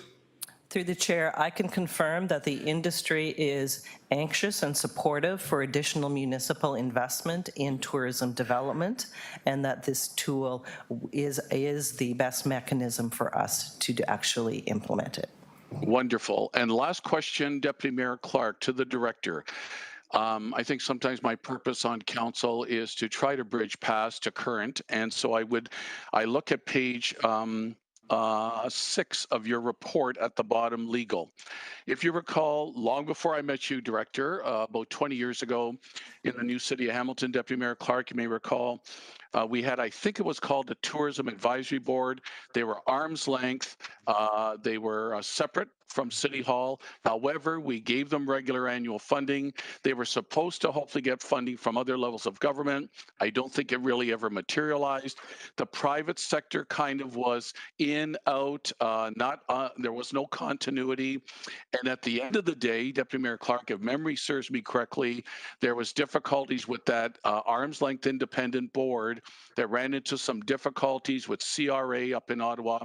All that being said, as a caution, are you satisfied moving forward, Director, with the new Hamilton Tourism Development Corporation that hopefully it won't run into any of those potential pitfalls? Through you, Deputy Mayor Clark, please. Thank you, Councillor Carey, please. Through the chair, your memory is impeccable. It is correct that Tourism Hamilton, approximately 13, 14 years ago, was an independent corporation that was external to the city of Hamilton. It had an independent board of directors at that time. When Tourism Hamilton was brought into the city as part of city operations, that independent board was transitioned to an advisory committee to assist with the transition. After a few years, that advisory committee was dissolved, as council is the decision maker for tourism activities within the city. We currently have Team Hamilton, which is a tourism industry-based group that tourism staff meet with on a regular basis. It is a networking and exchange information group. So it provides advice to the city upon request and input. The Municipal Service Corporation has the composition will be 3 city councillors, and so decision-making will remain within the city of Hamilton for tourism development as it is now. Thank you. Director Brooks Joyner, thank you so much. This recommendation report, Deputy Mayor, has my full support, and the Director has provided a chock full of additional information, raises my comfort level, and says we're on the right path. Thank you, Deputy Mayor Clark. Thank you, sir. Our next speaker is Councillor Russ Powers, please. Thank you, Mr. Chair. Certainly in keeping with the way that Kerry prepares reports on behalf of ECDEB, they're very, very detailed. I only have one question, and the fact is that the implementation date for this is 5 months out. And we, in my opinion, we are still recovering from the effects of the multiple COVID evolutions that are impacting us. Could you provide the rationale as to why we should go ahead with this the 1st of January in the coming year, 2023? My first reaction is too soon, but there's probably a good rationale as to why we should do it. Through you, Mr. Chair. Thank you, Councillor. Through the chair, the City of Hamilton has taken a very measured approach to the implementation of a municipal accommodation tax, and this date is consistent with that approach. We have seen strong recovery of the transient market for tourism in Hamilton, and a return to strong hotel accommodation level usage. In terms of what is happening in other municipalities, we remain on the cautious side. For example, our neighbors in Burlington recently approved a municipal accommodation tax, and they will be implementing, I understand, in October. The December date was decided in consultation with ORMRA and with the hotels in terms of what lead-up time they will require to train their staff and put the systems in place to collect and manage the dollars and to be dealing with consumers. So the consensus was that January 1st was very doable. Thank you. Councillor Powers. Nothing further. Thank you, Mr. Chair. Thank you, sir. Next speaker is Councillor Danko, please. Thank you, Mr. Chairman. Just a couple questions on the governance of this board. So I understand it's an independent arm's length corporation with a board of directors. I believe there's 3 councillors to be appointed to the board of directors. And right now, the board of directors will be 3 members. So it would be 3 councillors serving as the entire board of directors. Am I understanding that right? Thank you, Councillor. Carrie, please. Through the chair, that is correct, but I'll also invite David McKenna from Legal Services to who is online, if he would like to add any additional information to answer your question more thoroughly. Thank you, Carrie. Mr. McKenna, please. Good morning, everyone. David McKenna, solicitor with Legal Services. Through the chair to the councillor, just one slight correction. Councillor, so the initial directors of the corporation will be composed of staff members. And following the elections later on this year, we will be asking clerks to supply us with 3 councillors to sit on the board as the full, to compose the full board, and the staff members will be removed at that point in time. Thank you, Councillor McKenna. Councillor Danko, please. Thank you. Is there an opening for that board of directors to be expanded to include industry representatives? I think that's the intention, but I'm not 100% sure. Thank you, Councillor. I'll refer that to Carrie, and then she can refer it to anyone. Through the chair, the governance model has been based on the Hamilton Renewable Power Corporation, so HRPE, and so the city is the sole shareholder, and all members will be council after the councillors are identified.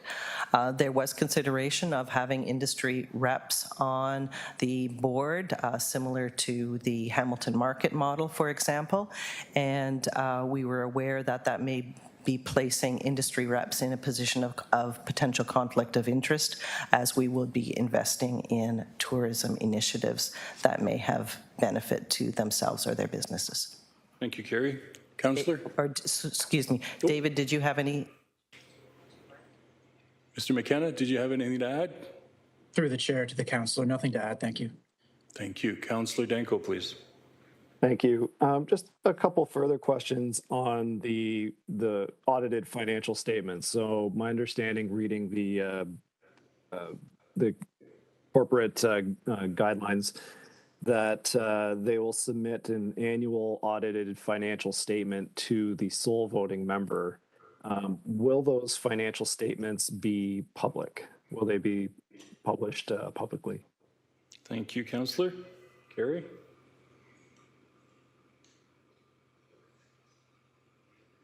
Through the chair, yes, those will be public.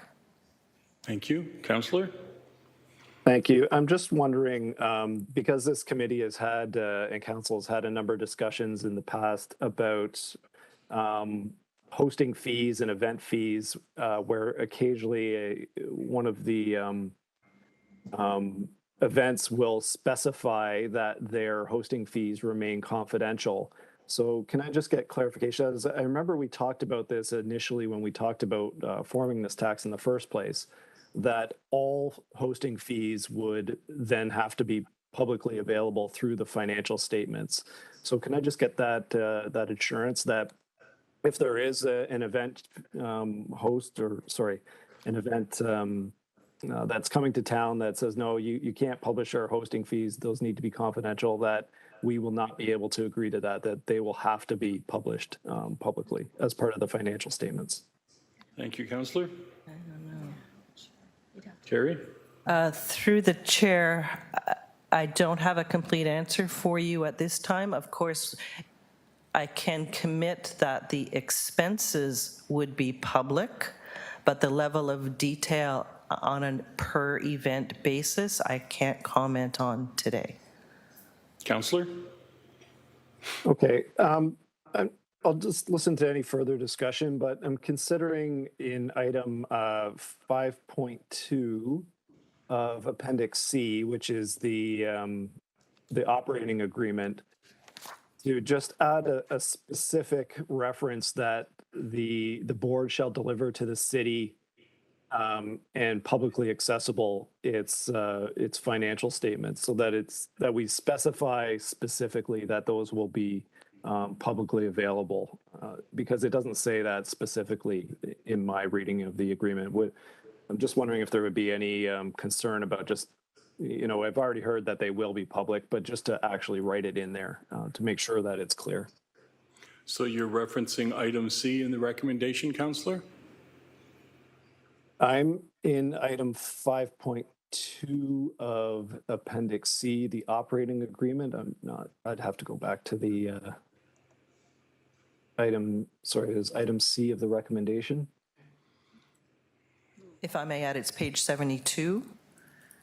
Thank you. Are there any further speakers? Just going back. We have one second-time speaker coming up, Councillor. Did you want to hear from Mr. McKenna? Yes, please. Thank you.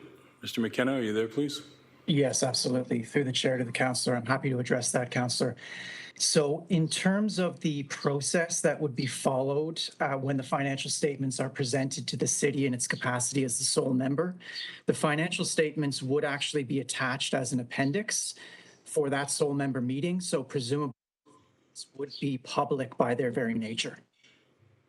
Okay, no, I'm satisfied with that answer, Mr. Chairman. I appreciate that. I just want to avoid, in the future, there being a financial statement being put on the agenda and then part of it being included in a confidential component of the report. But I'm hearing assurance from staff that it'll all be public, so I'm satisfied with that. Thank you.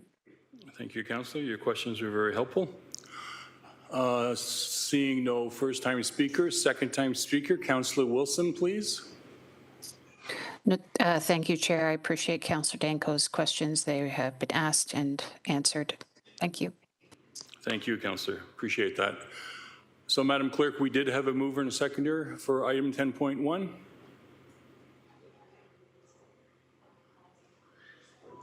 Sorry, Councillor Pauls moved and Councillor Pearson was the seconder.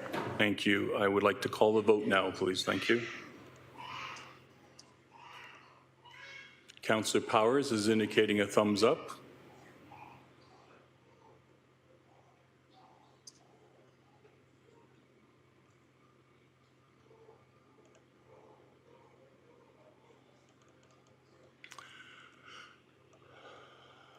For some reason, I cannot get an electronic vote. It has the entire, it has the verbatim of the motion, and at the very bottom of the page, it indicates to vote, but won't let me submit. Okay, so I can certainly add that manually. Councillor Clark, you're in favor? Yes, please. I also am missing a vote from Councillor Danko. No problem here, actually. Wilson, I see your thumbs up, and Mayor Eisenberger. And Councillor Johnson? Councillor Johnson, I believe, is Councillor Johnson, you wish to speak? Voted. I'm sorry for interrupting on mine, just because I think everybody's screens are going wonky right now. I've got 2 voting in progress windows on mine as well. So both of them don't show that it even submitted, but I did vote for both. Thanks. Okay, I do see a yes vote from Councillor Johnson. Just waiting for Mayor Eisenberger. He indicated support. Support, yes, thank you. Sorry, I missed that. It's okay. And that carried 13-0. Thank you, everybody. We are now moving on to item 10.2, the Open Streets Linear Urban Park, PED 22075A, citywide. May I have a mover and a seconder to put the item on the floor? Moved by Mayor Eisenberger and seconded by Councillor Farr. Any questions or comments? Councillor Farr, you have the floor, sir. Yeah, through you, the report for Ward 2 looked at talking to the BIAs and did. That covers pretty much all of the ground from the Gage to Gore pilot, should it be approved here today and ratified at council. So I know the BIA for the downtown is supportive. Was International Village, did they log officially support or still talking about this through you to, maybe it's Brian or Peter Topolovic, manager of Sustainable Mobility? Okay. Thank you, Mr. Chair. Peter, go ahead. Yes, we've had numerous discussions with the both BIAs, and both have agreed to work on this and actually try to find ways to match this event with their other events as well, including International Village BIA. So we're still in discussions with them on the details. Councillor? That's fantastic. And since it is the commercial corridor, more intensified, I guess you could say, to a good extent, or have you met any protest? I mean, I should say, Mr. Chair, I think we can all say from an Engage Hamilton standpoint, this is phenomenal. And the support, I don't think I've ever seen such support on a Engage Hamilton survey to date on hamilton.ca. And so it's obviously with the robust engagement we've done so far, it's widely hailed. But are there a few, Peter, in the commercial corridor that need some ongoing promotion to get them on board? Are you meeting any resistance from commercial operators? Peter, please. Yeah, through Mr. Chair. We have not directly yet, but we do want to go both door to door to work, especially with the businesses that are outside of any of the BIAs, just to make sure that their needs and concerns are met, especially with driveway accesses. So while we haven't yet, we do expect that there will be some concerns over some driveways, and we want to make sure that access to businesses is maintained. Councillor? Through you, do you mean access by vehicle through the closed open street area? Peter? Through you, Mr. Chair, or ways just to make sure that people can come to that business. It may be on foot or nearby parking areas, etc. Okay, and Mr. Chair, I heard Peter's answer. You said, especially with those outside the BIA, I think that's prudent door to door. I know page 5 and 6 there talks about in this information report, ongoing engagement. And I was going to ask if that would be included. If it's not going to be door to door in the BIAs, then Peter, I guess if the ward councillor hears from a few that may still have questions or apprehension, I could just pass them along to you and you could put on your happy smile and pop in and talk to those operators and tell them what great benefit it could be. And even for some of them that are regional destinations in the downtown that we generally hear from when there's some change, even on a temporary basis, such as this great idea, we could maybe even convince them, even if we work together, to get involved and actually animate the street and show off their great commercial enterprises. I'm sure. Is that correct? I can communicate to you that way then, through you, Chair? Peter? Through Mr. Chair, yes, absolutely. And we will be doing a letter drop to everyone on the corridor, including those inside the BIA, outside the BIA, and to individual homeowners. Councillor? No, that's good. I'm sure Peter was quite pleased with the Engage Hamilton results as well. And I'll cede the floor and allow some other questions here. Thank you. Thank you, Councillor. We have 3 speakers, Mayor Eisenberger, Councillors Wilson and Pauls. Mayor Eisenberger, you have the floor, sir. Thank you very much, and thank you for the report. And having brought forward the idea, I have to say that I'm of two minds on this one. Disappointed that we can't manage to pull one together for this year, but hopeful that we think a little bigger for next year. So I'm hopeful, and let me turn to Peter on this, that we're not just targeting one day or one event as a test kind of pilot, because the benefit really is in the consistency of the regular kind of opening that then continues to provide the benefit. And so through you, Mr. Chair, I've long thought about how we engineer this, and certainly was very pleased to bring it to the table for this council to support and for staff to start thinking about it. And I understand the complexity, so I'm not here to say to do it no matter what, but I think there's an ambition here now that if we're taking more time, that we can be a little bit more ambitious with how many times we put this in place to the benefit of the corridor. I mean, again, it's the benefit of the businesses and the community and the folks that want to have opportunity to use their streets in a different way. So through you, a long preamble, but through you, Chair, to Peter, are we being more ambitious for next year in terms of how many times we would consider doing this on a bit more of a ambitious basis as opposed to just one event? Thank you, Mr. Mayor. Peter? Yeah, through the chair, yes, most of our interviews with cities looking at other programs, did see a benefit in consistency, usually once a month in the summer months. At a very specific time, the third Sunday as an example, or what have you. And so we would like to match that model as well in the summer months. Thank you. Mr. Mayor? Okay, thank you. And I wouldn't consider that raging ambition. So going from 1 to 2 was, that's an improvement for sure.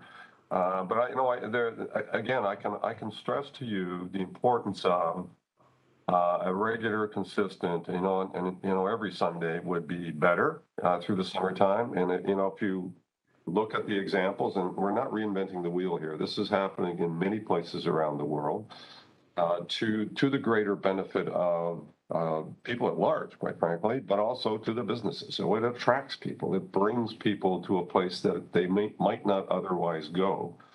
And gets them to utilize cycling and skateboards and stand-up electric scooters and everything else that's out there to kind of reanimate the street.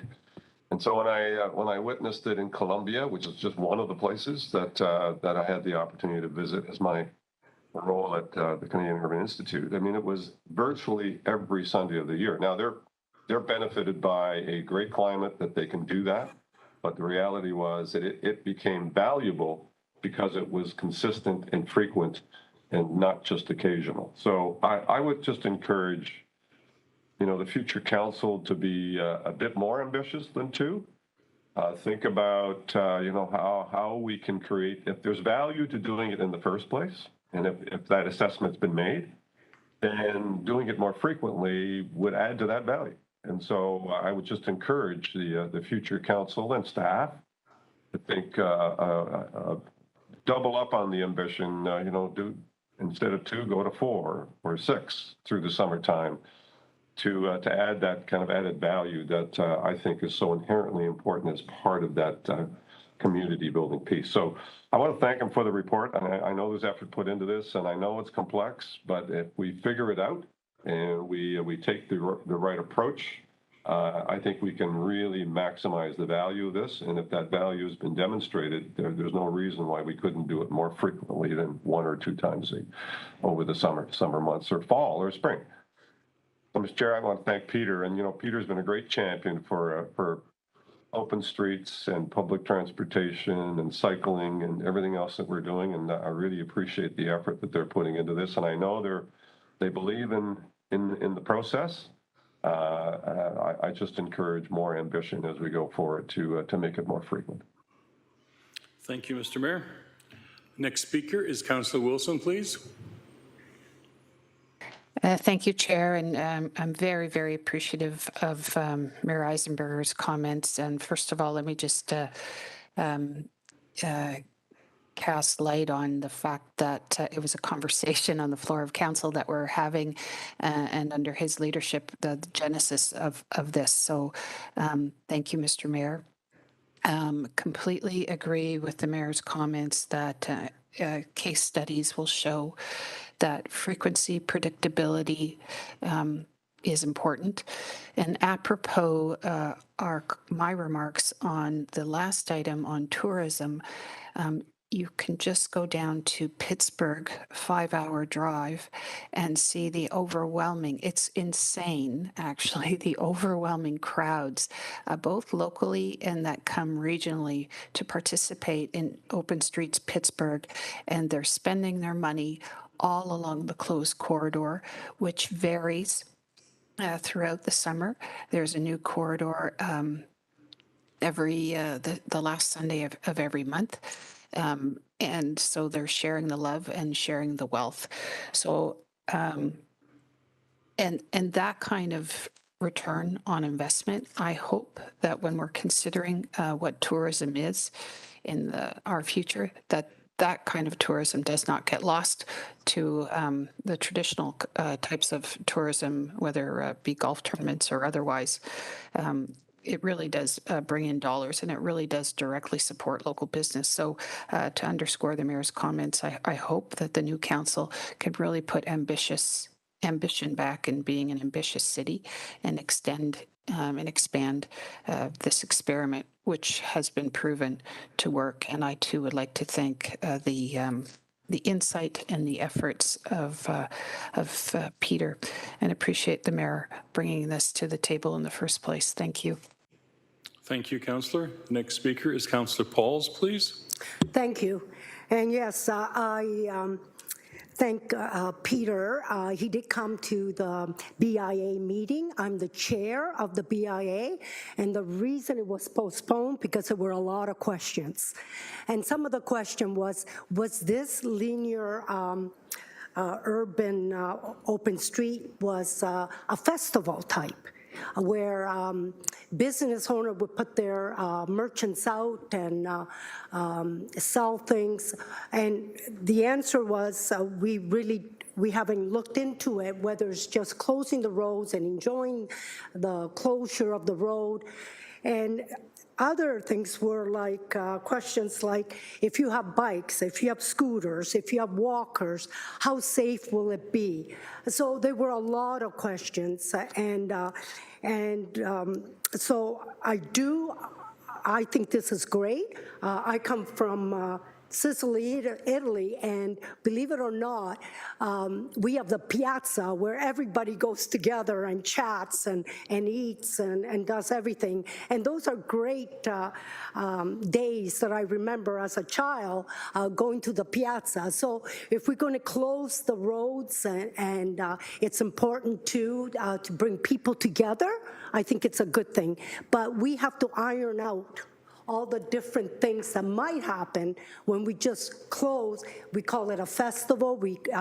The other BIAs were saying if we could do it downtown, we do have Concession Street, but we close. We have a permit, we close, and we have a festival that weekend. So those are the things we have to figure out. But I'm in support of it. I think it's great.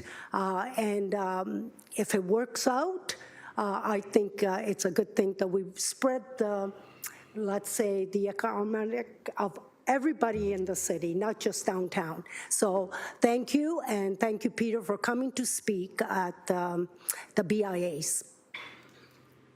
Thank you, Councillor. Next councillor is Councillor Nan, please. Thank you, Deputy Mayor. I think I got my question answered. Hello? Order, please. With the greatest of respect, I'm calling you to order. If you don't cooperate, I will have you removed. Thank you. Councillor Wilson, you have the floor, please. Councillor Nan, sir. Sorry, Councillor Nan, my apologies. No worries, Councillor Deputy Mayor. Thank you for your work in the chambers, keeping order. The question I had was non-digital outreach to residents. The question was answered as it relates to kind of a door knock campaign or engagement of the local businesses along the strip. So I thought I heard Peter mentioned that there is going to be a flyer that is going to be going out to all the residents along the corridor. Just needed confirmation on that. Thank you. Thank you, Councillor. Peter, please. To the chair, yes, that's correct. Perfect. Thank you so much. Thank you. As a taxpayer in Hamilton, I don't know why we're all on the screen. Thank you for coming down here today. I mean, it's ridiculous.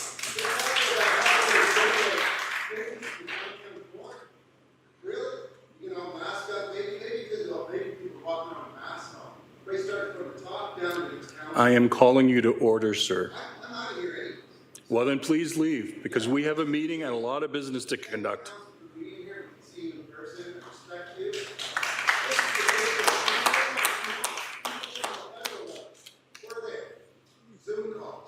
Councillor. Like, look at the backdrop. Whether you're on holiday, I don't know.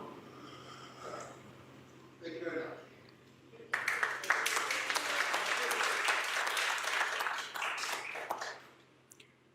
The bylaws are very clear. We request order and decorum in the chamber for everybody, councillors, staff, and visitors.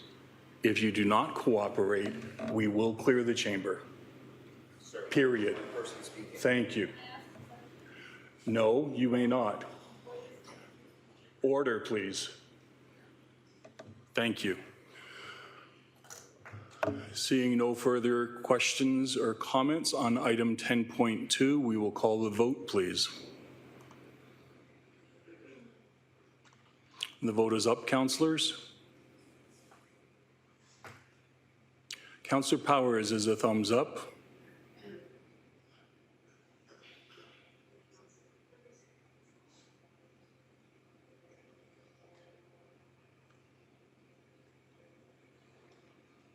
And that vote carried 12-0. Thank you, councillors. We're now moving on to item 10.3, which is an environmental remediation and site enhancement erase redevelopment grant application for 488 and 500 Upper Wellington Street, Hamilton, ERG-22-02, PED 22169 in Ward 8. If I recall correctly, this is the old police station on Upper Wellington. May I have a mover and a seconder to put item 10.3 on the floor? Moved by Councillor Danko, seconded by Councillor Pearson. Any questions or comments on item 10.3? Councillor Danko, please. Thank you, Mr. Chairman. Just wanted to draw committee's attention to this. I think it's an interesting report. As was mentioned, this is the former Hamilton Police Services police station on Upper Wellington and Inverness. It's being redeveloped by Leuna, Fengate, and MHBC planning to a 6-story, 261-unit mixed-use commercial and residential development. And a couple things in the report that I wanted to draw committee's attention to is that, yes, this is a $5.3 million environmental remediation grant, but the report highlights the values of infill development for the city Hamilton, bringing a property that has approximately $3.3 million current value up to $58 million, and changing the annual property taxes from less than $100,000 to more, almost $750,000. So a significant improvement. So when we have those discussions about infill development and remediation, just think it's important to highlight the financials. And this is an excellent project, good quality, that is leading to an enhanced neighborhood, in my opinion. Thank you. Thank you, Councillor. Appreciate that. Councillor Wilson, next speaker, please. Thank you, Chair, and thank you for your work today.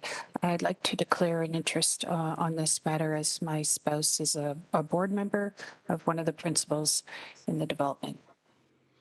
Thank you, and we would encourage you to complete the form that's required, please. Thank you. Any further questions or comments from the councillors, please? Seeing none, Madam Clerk, I will call the question.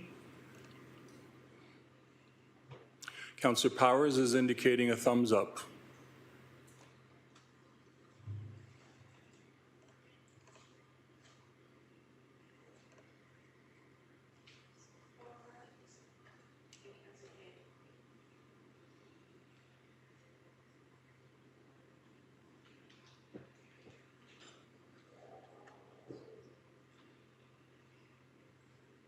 And that vote carried 11-0 with one abstention, which is a declaration of interest by Councillor Wilson. Thank you.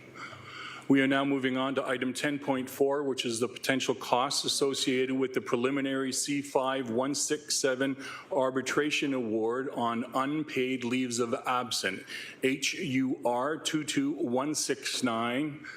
I'm not sure why it says Ward 8. May I have a mover and a seconder to put item 10.4 on the floor? Moved by Councillor Nan, seconded by Councillor Pearson, please. Thank you. Ms. Fontana, did you wish to provide comments on this report? Yes, thank you, Mr. Deputy Mayor. Just some preliminary comments, if I can, to introduce the report and provide some history, just to remind Council of our current mandatory One vaccine. second. Can everyone hear Ms. Fontana? Can you just move your microphone closer, please? I know it's challenging with the laptop. Is that better? Much better. Thank you. So thank you, through you, Mr. Deputy Mayor. So council will recall, as part of the deliberations on the COVID-19 mandatory vaccine verification policy, that they had requested Human Resources to come back and provide periodic information updates in relation to the potential costs of implementing the policy. And I had indicated at the time that I would provide the costing updates depending on the circumstances that would allow me to reasonably provide accurate estimates. So as previously reported, QP 5167 had filed a policy grievance earlier this year on the policy. And as a preliminary matter, they sought a decision in relation to whether or not the vaccination language in the collective agreement applies under the circumstances. And this language, council will recall, referenced the immunization and outlined the potential consequences for employees who fail to participate in the immunization program, and the consequence being an unpaid leave of absence.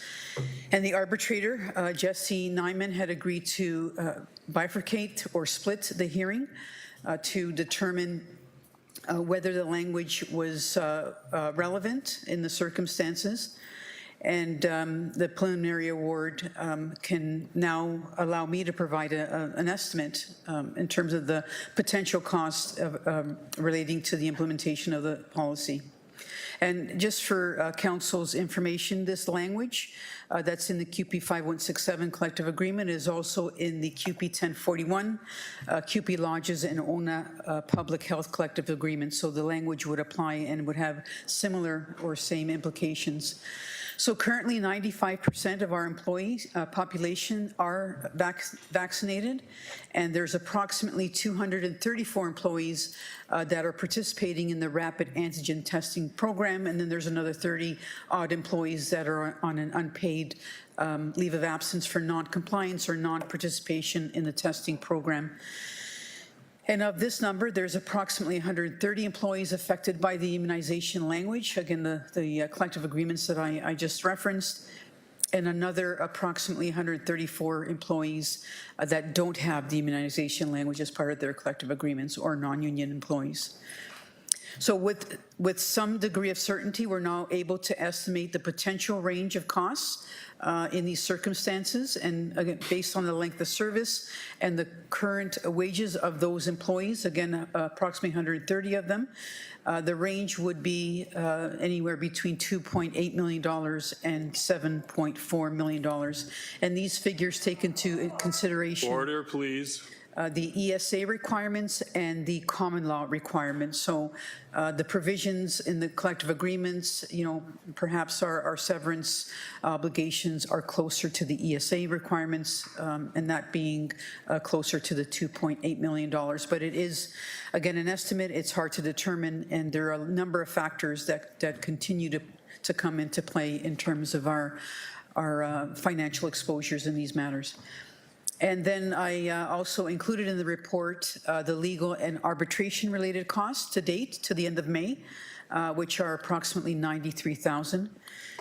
And then finally, the next arbitration dates with arbitrator Nyman are currently scheduled for September 16th and 23rd. And council will recall that the September 30th date is the date of the deadline date for vaccinations, and then the termination would proceed on October 1st.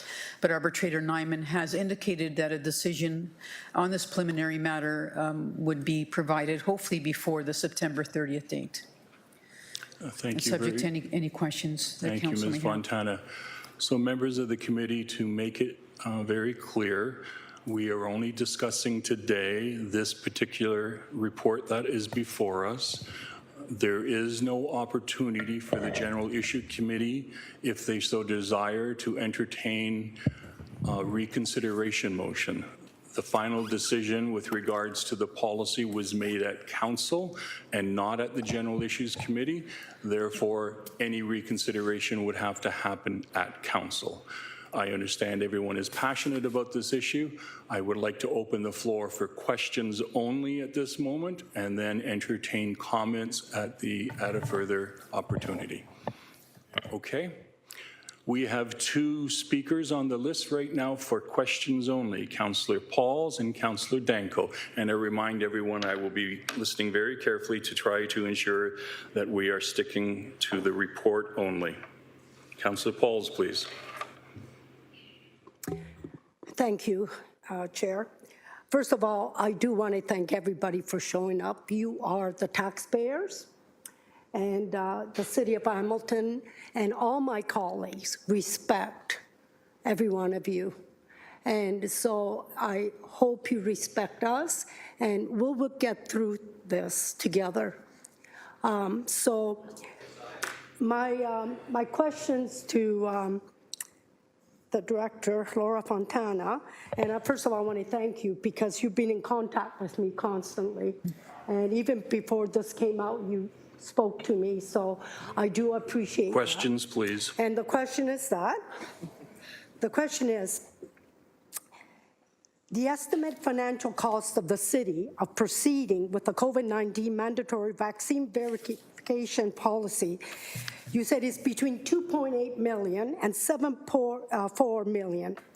Is this associated with the 264 unionized employees only? Thank you, Ms. Fontana. Yes, through you, Mr. Deputy Mayor. That cost is only associated with those employees that are affected by the immunization language in the collective agreements. Again, QP 5167, QP 1041, ONA Lodges and QP Lodges and ONA Public Health. So that's only approximately 130 employees out of the 200 and approximately 64 employees. Okay. Thank you. So is it safe to say that in order to avoid legal costs associated with prospective wrongful dismissal lawsuit, that the city would provide a severance package about minimum of ESA requirements and perhaps a ballpark, the average between 2.8 and 7.4 million? The average would be about 5 million, because I look at your report and it says common law and ESA minimum. Can you explain exactly what that means? Because most people look, okay, we're going from to almost 3 million to almost 8 million, and what's the difference? Thank you. Ms. Fontana, please. So through you, Mr. Deputy Mayor, so the ESA requirements are the minimum requirements under the Employment Standards Act. And essentially, it's 1 week per year service, notice up to 8 weeks of notice, and then 1 week per year service severance up to a maximum of 26 weeks. So those are the minimums. And then the courts also consider severances depending on the circumstances of an individual. And they consider things like age, position held, the service of an individual, the economic conditions, circumstances, and sometimes that consideration is greater than the 34 weeks that I just referenced. And oftentimes the courts will allow approximately 1 month per year of service, generally to a maximum of approximately 2 years. That's the consideration that we included in this report, that range, the minimum ESA requirements and to the consideration of the common law requirements. So it is a broad spectrum. I don't know how an arbitrator would determine that or the courts would determine that, but I am providing a range. Generally speaking, for collective agreements, these individuals would be put on an unpaid leave of absence for a period of time, and then we would ultimately have to terminate their employment because of the length of time that they were on an unpaid leave and not available for work. Whether or not we would be at the lower end of the severance spectrum or the higher end would yet to be determined. I'm not entirely sure on that. Right. Thank you, Councillor. And I just want to say, common law means usually a lawyer, an employment lawyer, would seek more common law. That's what it's common, that you give that much. So you put two, ESA minimum and the common law. So if we average that, would be roughly, what, over $5 million. So Now, that is just the unionized. Can I ask how many non-union employees do we have? Ms. Fontana? Order, please. So through the Deputy Mayor, currently there are 41 employees, non-union employees that are participating in the rapid testing program or are non-compliant, meaning they're not participating or they haven't provided us with any information on their status. So 41, and how many are on unpaid leave? Ms. Fontana? So that includes, the 41 includes those that are on unpaid leave of absence. Okay, so usually when there's no union employee, and would it be safe to say that the average severance costs would be higher given their length of service as well as higher salaries if they're non-unionized? Ms. Fontana? So through the Deputy Mayor, I would suggest that the non-union employees, depending on their circumstances, would generally receive the common law severance more frequently than the unionized employees, given the circumstances. So our costs would be balloon, I would say. Okay. I see that the city, I looked at, your report's not that long, actually, and I read it 3-4 times, trying to make sense of it, but I was looking at the mandatory COVID vaccination legal costs. You roughly put about $100,000. Is legal fee related to this issue for both unionized and non-union?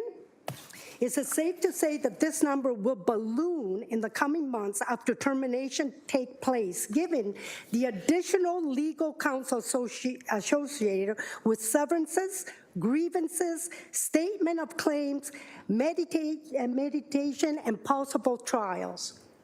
Thank you. Ms. Fontana? So through the Deputy Mayor, the legal costs reported do include those associated with non-union employees. Depending on our actions going forward, of course, those costs will increase in the future, depending on future litigation. So we're in a predicament here that we are guessing how much it's going to cost. I know that individual Councillor, to be fair, our staff are estimating based on experience. They're not guessing. Well, thank you. Just be respectful of our staff, please. I'm always respectful, and all the staff knows that. Order, please. Ladies and gentlemen, this is my last time. I'm allowing you to stay in this room because I think you want to hear what's being said. If you continue to interrupt, I will have to remove you. That's the rules here. So please, I'm trying to be as respectful as I can to you. I urge you to be respectful as we ask these questions of our staff.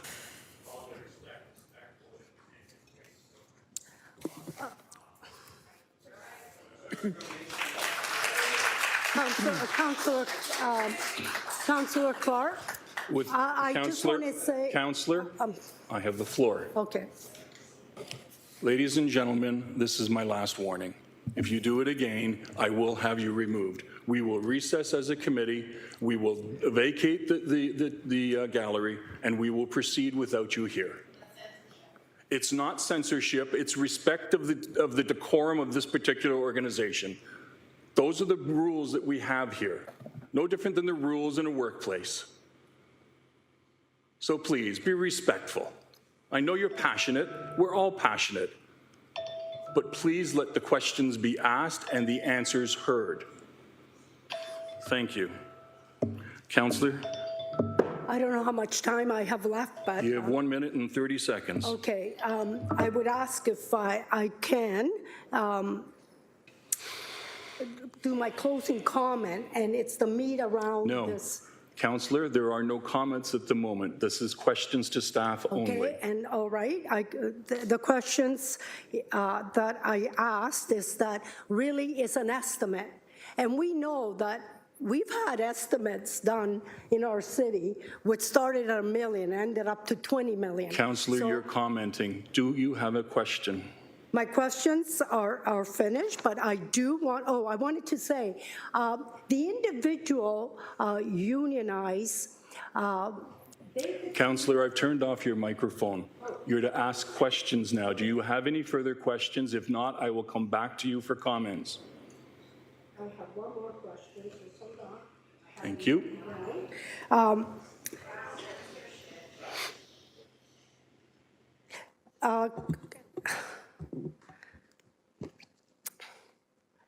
Director Laura Fontana, is the members of the ATU, will they be filing individuals lawsuits? Ms. Fontana?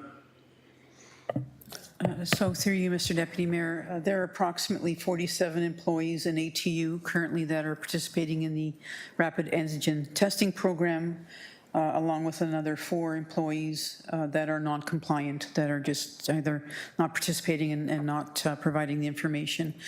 The union would file and has filed a grievance on behalf of their members, and we would deal with that similar to any other union as we are, for example, dealing with it with the CUPE 5167 members. Thank you.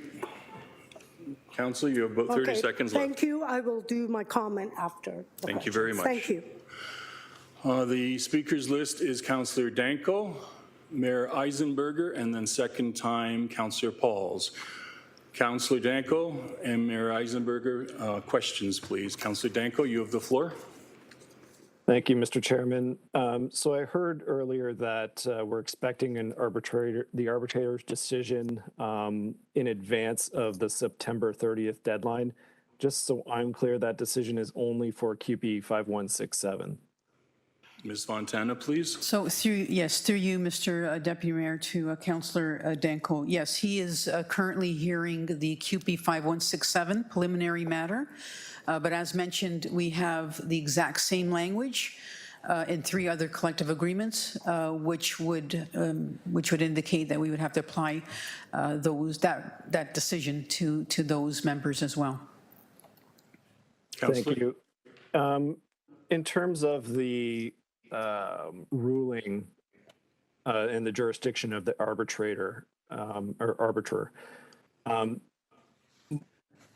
do they have the authority to strike down the mandatory vaccine policy in full, or will it simply be instead of the penalty being termination, the penalty would change to permanent long-term unpaid leave? Ms. Fontana.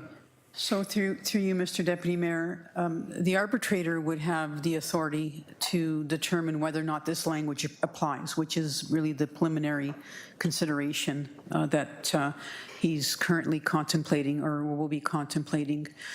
He can also determine whether or not the policy is reasonable in light of the circumstances, and we do have some jurisprudence on that with other organizations, and that is certainly within their authority, their purview to make those determinations, and would be applicable in our circumstances. Thank you. Councillor. Thank you. In some of those other jurisdictions, the evaluation if the policy is reasonable, my understanding is it's been upheld. I'm thinking specifically of Ottawa and the school board in Ottawa, but I'm sure there's others. Is that part of the city's legal presentation that we're providing at the hearings? Thank you. Ms. Fontana. So through you, Mr. Deputy Mayor, it certainly will be part of our deliberations in front of an arbitrator. In the unionized setting, they will consider the reasonableness of the policy again, and it depends on the circumstances. Will depend on the work environment and the vulnerability of those in that work environment.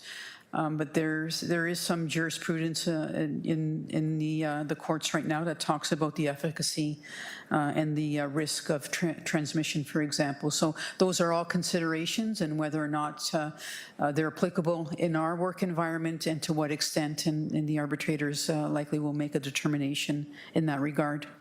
Thank you. Councillor, please. Thank you. And just my final question, Mr. Chairman, is on the cost estimates. So reading the report, my understanding is the kind of assumption is that Eventually, these employees would be terminated, whether that's October 1st or 6 to 12 months from now, depending on an arbitrator's decision. But eventually, they would be terminated, and the costs presented in the reports are the costs of termination. How might those costs change if this committee or council, either as a result of the arbitrator's ruling or as a result of reconsideration, change the penalty from termination to permanent unpaid leave? Ms. Fontana?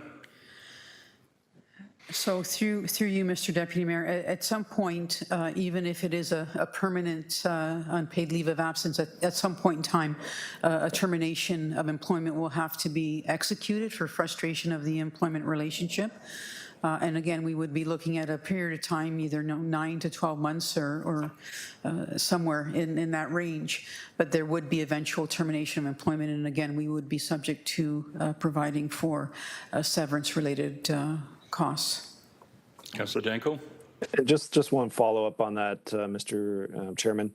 So at the end of that unpaid leave, say 9 to 12 months from now, committee and council could hypothetically decide that an employment decision to bring those employees back at that time, depending on where we are with public health and COVID.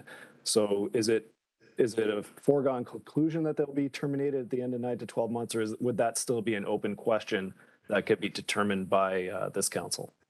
Thank you. Ms. Fontana? So through you, Mr. Deputy Mayor, certainly the council, depending on the decisions with respect to the policy, we could reinstate those employees at any point during that period of time, but that wouldn't absolve us of any responsibilities or financial exposures for that time period where people are on an unpaid leave of absence. I think we would still be litigating certain aspects of the decision to place them on an unpaid leave of absence. Councillor? Okay. Thank you. Appreciate it. All my questions. Thank you, Councillor. Mayor Eisenberger, please, sir. Sir, thank you, and thank you for your work on maintaining order. You have my full support in terms of upholding that, and I really appreciate your effort on that. Thank you. And I would ask the audience to respect the process as well as we work through this difficult issue. My question to Laura is, I know that Councillor Paul specifically, but a number of other members of council asked very specifically about costs, and I do recall that, Laura, not to put words in your mouth, but you did say at the time that it would be very difficult to come up with specific numbers until, something specific happens. And so we're still looking at estimates here, and even though some are going to try and narrow it down to well, we're just guessing. Well, we're not just guessing, we're estimating, and to the best degree possible given the circumstances. So Laura, just to refresh my memory, I think you said that at the very outset of that request to get specific numbers. You said it would be difficult and not necessarily upholdable because it's a very fluid process. So can you confirm or correct me if I'm wrong in that recollection? So through you, Mr. Deputy Mayor, to the Mayor, indeed, it is a very fluid process. I'm very reluctant, as I was in the past, to provide council with an estimate on the entire employee population affected by this policy. The only reason I'm receptive to providing an estimate of the costs because it's more determined now, given the preliminary decision from arbitrator Nyman. So I'm able to reduce that number or understand that number to a greater degree, and then what are those implications? And it's a very defined process from there. So leave of absence, dealing with the numbers that we're dealing with, and then what are the potential exposures? And even the range is quite a range. So it's very, very difficult. But the rest of the employee population, the non-union, the unionized employees, there are so many variables and factors to take into consideration. It wouldn't be responsible of me to provide provide an estimate given all of the various scenarios that could result through the courts or the arbitration process. This is a very defined situation, and that's why I'm providing this range, but I'm very reluctant to estimate on the broader employee population affected by the policy. Mr. Mayor? And you've been consistent on that, and, you know, we should, none of us be shooting the messenger on this one. So, you know, we're, council as a whole insisted that you bring something, and here it is. But, you know, there's still much more work to be done here in terms of that issue. Can I ask on the, again, it's my recollection when this was originally, you know, started, with mandates and reaffirmed, I guess, to continue on with the mandates, that there were some 500 plus employees that were either not vaccinated or not advising what their status was, or were on going through the testing regime, or were on unpaid leave.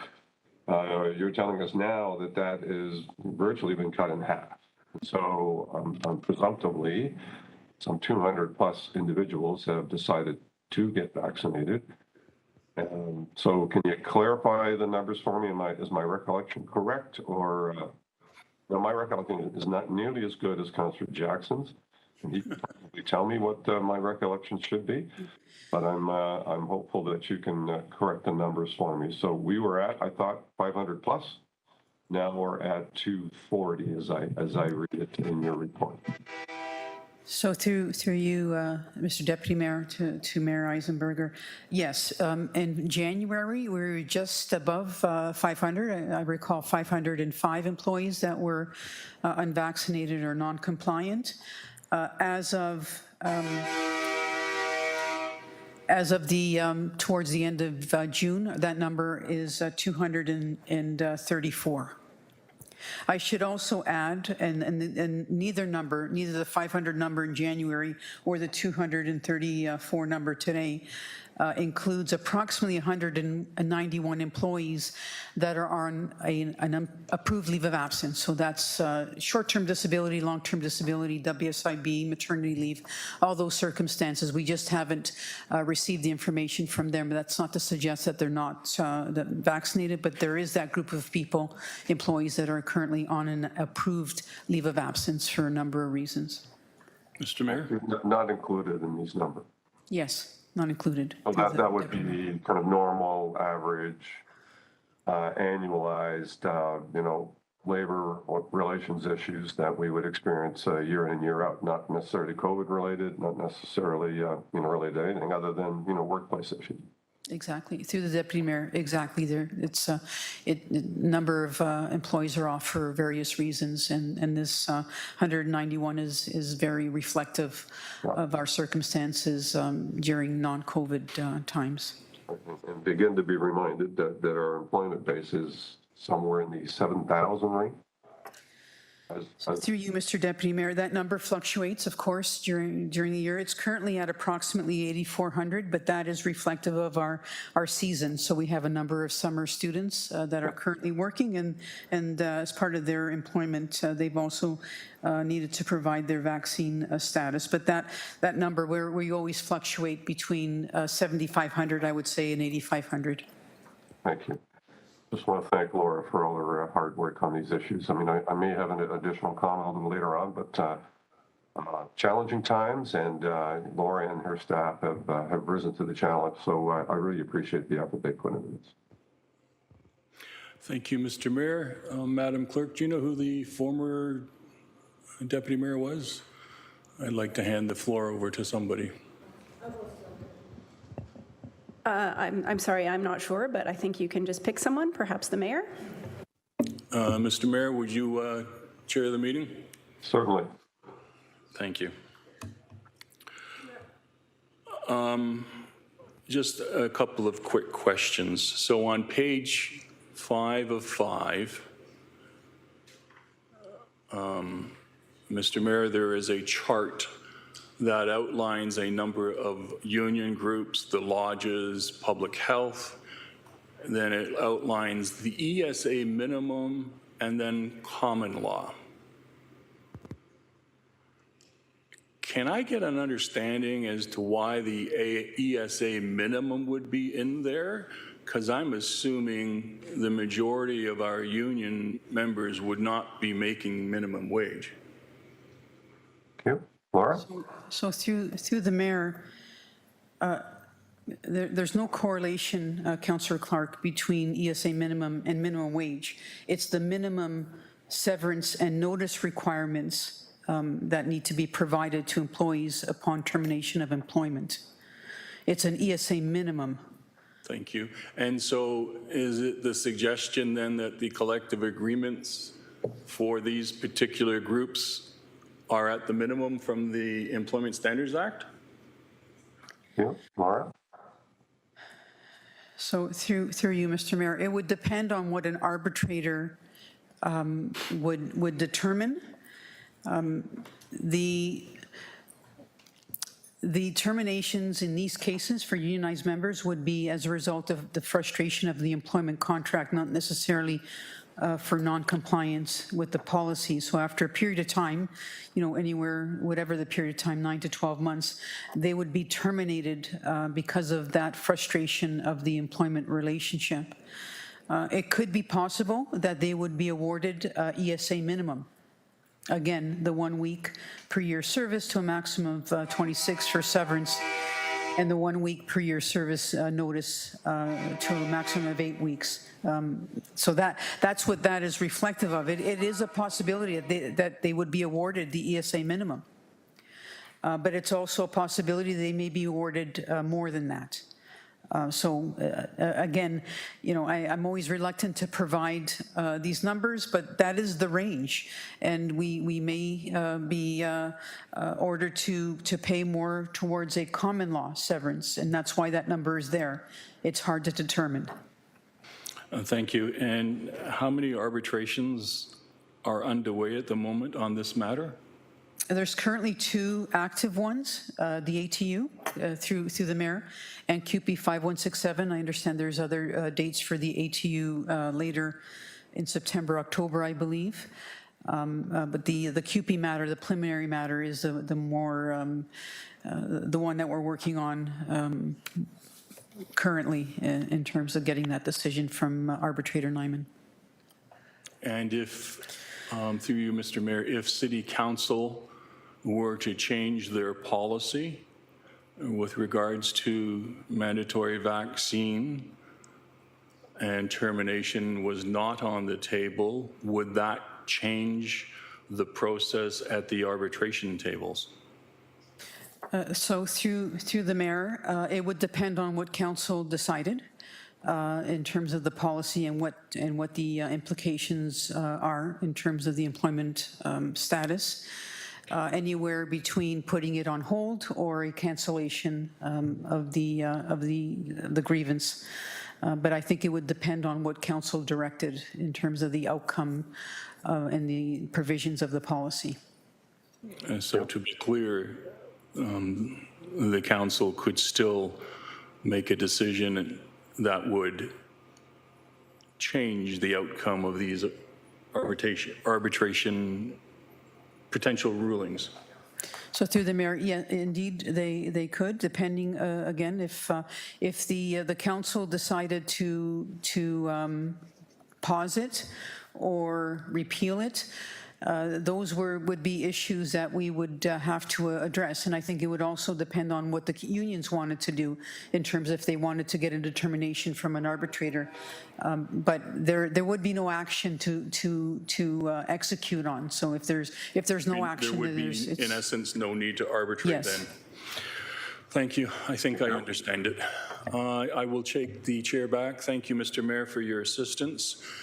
Second time speakers, and if you can please clarify, will you be asking questions or making comments at the forefront of your statement? Councillor Pauls, you're up first, please. Yeah, I have one more question for Director Laura Fontana. Do you know how many people left because of the policy and found other jobs? Or how many have retired because of our policy? Ms. Fontana, please. Through you, Mr. Deputy Mayor, no, I don't have an exact number on that. It hasn't been a great number, but I don't have the number, Councillor. You don't have the number. Could we get the number? Or is it something we're not looking to look at? Through the Deputy Mayor, we don't know if employees may or may not tell us, and we don't, we don't secure that information, and if at their resignation or retirement. We ask if they're vaccinated, and now they're leaving the jobs, and we don't ask why they left the job or why they took early retirement. We know we are short of staff. I can't even call Public Works to get city grass cut because we're short. I remember the last meeting, we were over 250 people short, regular. You can imagine adding this to the cost. The taxpayers want to know. They want to know what's happening in our city. So in a way, we want to know their health. We want to know if they were vaccinated. And then when they leave, because maybe it's because of the vaccination, we're not going to ask them. We're just going to say, go ahead and leave. So you say you might know, or can you find out? If I can clarify through the Deputy Mayor, we don't receive the information. That's private medical information, whether or not an employee is met.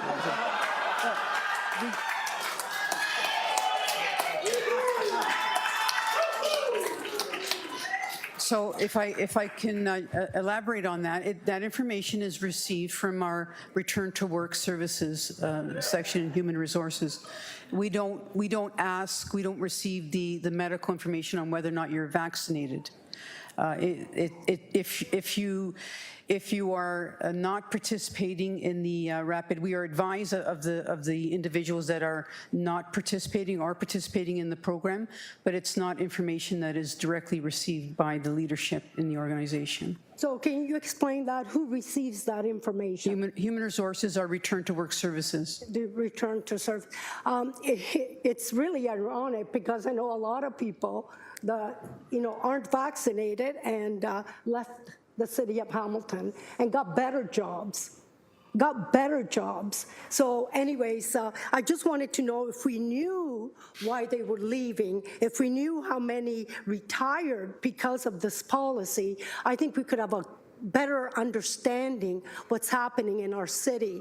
And I do have closing remarks, if I could do it now. You have 4 minutes left. I would love to. Okay, so we are in a predicament now, trying to figure out what the cost is. You yourself and even the mayor just said that, we can't really find out what the cost is because we don't know how many people are going to sue us. We don't know how many people. So therefore, we don't know. But can I say how this all started? And it's related to the cost. It started by saying we want to keep everybody safe. Everybody's safe. And then we realized that the vaccine protects you, protects me. When I'm vaccinated and you're not, it's not protecting you, it's protecting me. That's what we found out. And we also talked about nobody, I was at that meeting, nobody will get fired. I remember telling people when they were nobody will get fired. We will do Order. We will do accommodation. We will Councillor, please stop. When you have outbursts like that, it eats up her time because no one can hear what she's saying. So please let her speak. I'm adding back 30 seconds to your time. Please continue. Thank you very much. And you know what? I know what everybody's going through. So this is emotional for me because I've had lots of emails. I've talked to people. I visited their homes. And this is personal for me now. So I just want to say this, that we said we would accommodate. And all of a sudden, the province always says it's not mandatory. The province never fired the 64,000 employees that they have. Teachers, police, they didn't have to do it. But we, the city, we're a great city. We will have this policy and we'll terminate everybody. I just want to know what changed in January when we decided that we were going to keep everybody safe, but we knew that the virus has spread, whether I'm did it once, twice, 3, 4 times. I can still spread it. We all agree with that? We all agree with that? It is proven. Look at our nursing homes. Look at the retirement homes. They have 4. Some of them have their 5th. And therefore, they're spreading it. We're all spreading it. We have to take our own risk. So what changed? You know what changed? The attitude that we as council know more. Councillor, can you just make a mark on your notes as to where you are? Okay. Councillors, if you are hearing my voice, we do not have quorum. I hope we do have quorum because everybody should hear Waving this. at me doesn't work. Please come into the screen. Thank you, councillors, and I do appreciate you being here today. I really do. I talked to Dr. Elizabeth and HR, and Dr. Elizabeth said that she recommended, HR recommended not to fire them, and the 6th councillor voted against that. I thought we were following our doctors. I thought that's what we were doing, but we didn't do that. And you know, as council, did you know we never talked about how the cost? You know what the cost is about? It's the people that live here in Hamilton, that pay their taxes. They want to know the cost, you know, but we didn't care. We just said, no, let's terminate them. What was the cost? We never talked about it. We are short of staff. I want to tell you, we're so short that when a resident calls me and I can't get the work done, they say to me, what's going on down there? Why can't you do this? I have to explain. We are over 250 staff short. So we are short. It is unthinkable now that we are at this stage. No city, no county is even talking about this. I call Windsor, Essex. I have family there. Do you know they're thinking, you're still considering firing them? This is almost a year. We're going in our 3rd year pretty soon, and we're still thinking of firing them? It's unthinkable that we are at this stage. You have 30 seconds. Okay, I just want to make sure I do. I know I only have 30 seconds. I have a few more. But I want to tell you, councillors, have you ever believed in something that nobody could change your mind? I talked to the mayor, and he said, I think this way, you think that way. And I want to respect everybody here. Everybody has done their homework. They know their body. They know their health issue. They're diagnosed. They know. And who am I as a city councillor? I work for the city. I work for the people of Hamilton. Who am I to say, take this medicine? Because if you don't, you will not eat. You will not be able to afford a house. You'll be out in the streets. Who am I to do that? Please wrap up, I want Councillor. to say, I only have one statement to say. Councillors, please reconsider. In the light of the report and the significant taxpayers' costs as high as maybe $7.4 million, that's just unionized, not the ununionized, and all the lawsuits. In light of that, That's it, Councillor. I just wonder if one of you would reconsider, put the motion at the next council meeting, because if not, I need to know. I'm not begging you. I just, in the light Okay, of it Councillor, all. your time's up. Okay, thank you. I gave you more than enough time.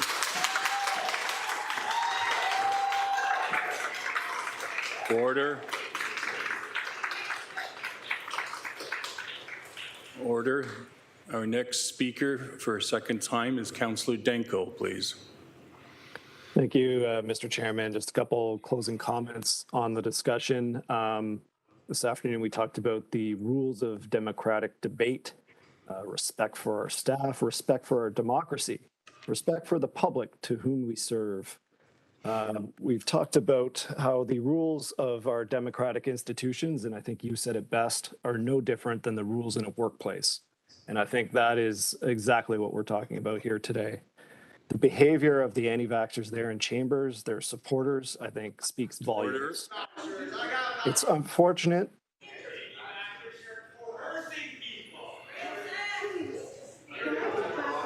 No, you cannot. Order, please.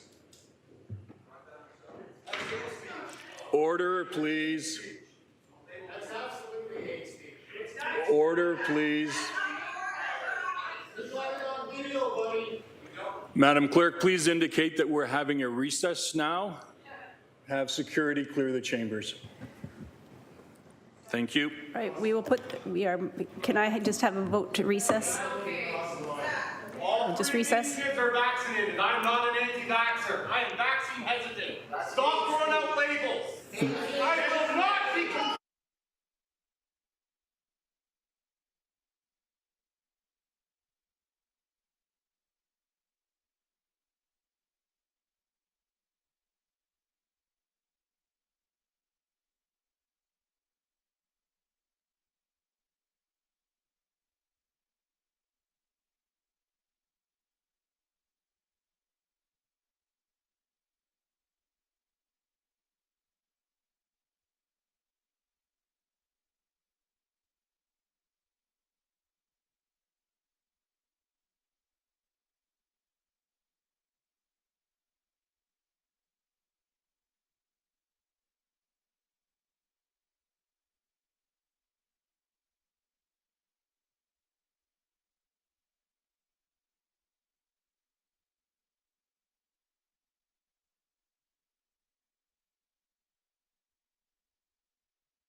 Here again, my apologies to staff and councillors who are present for what transpired here.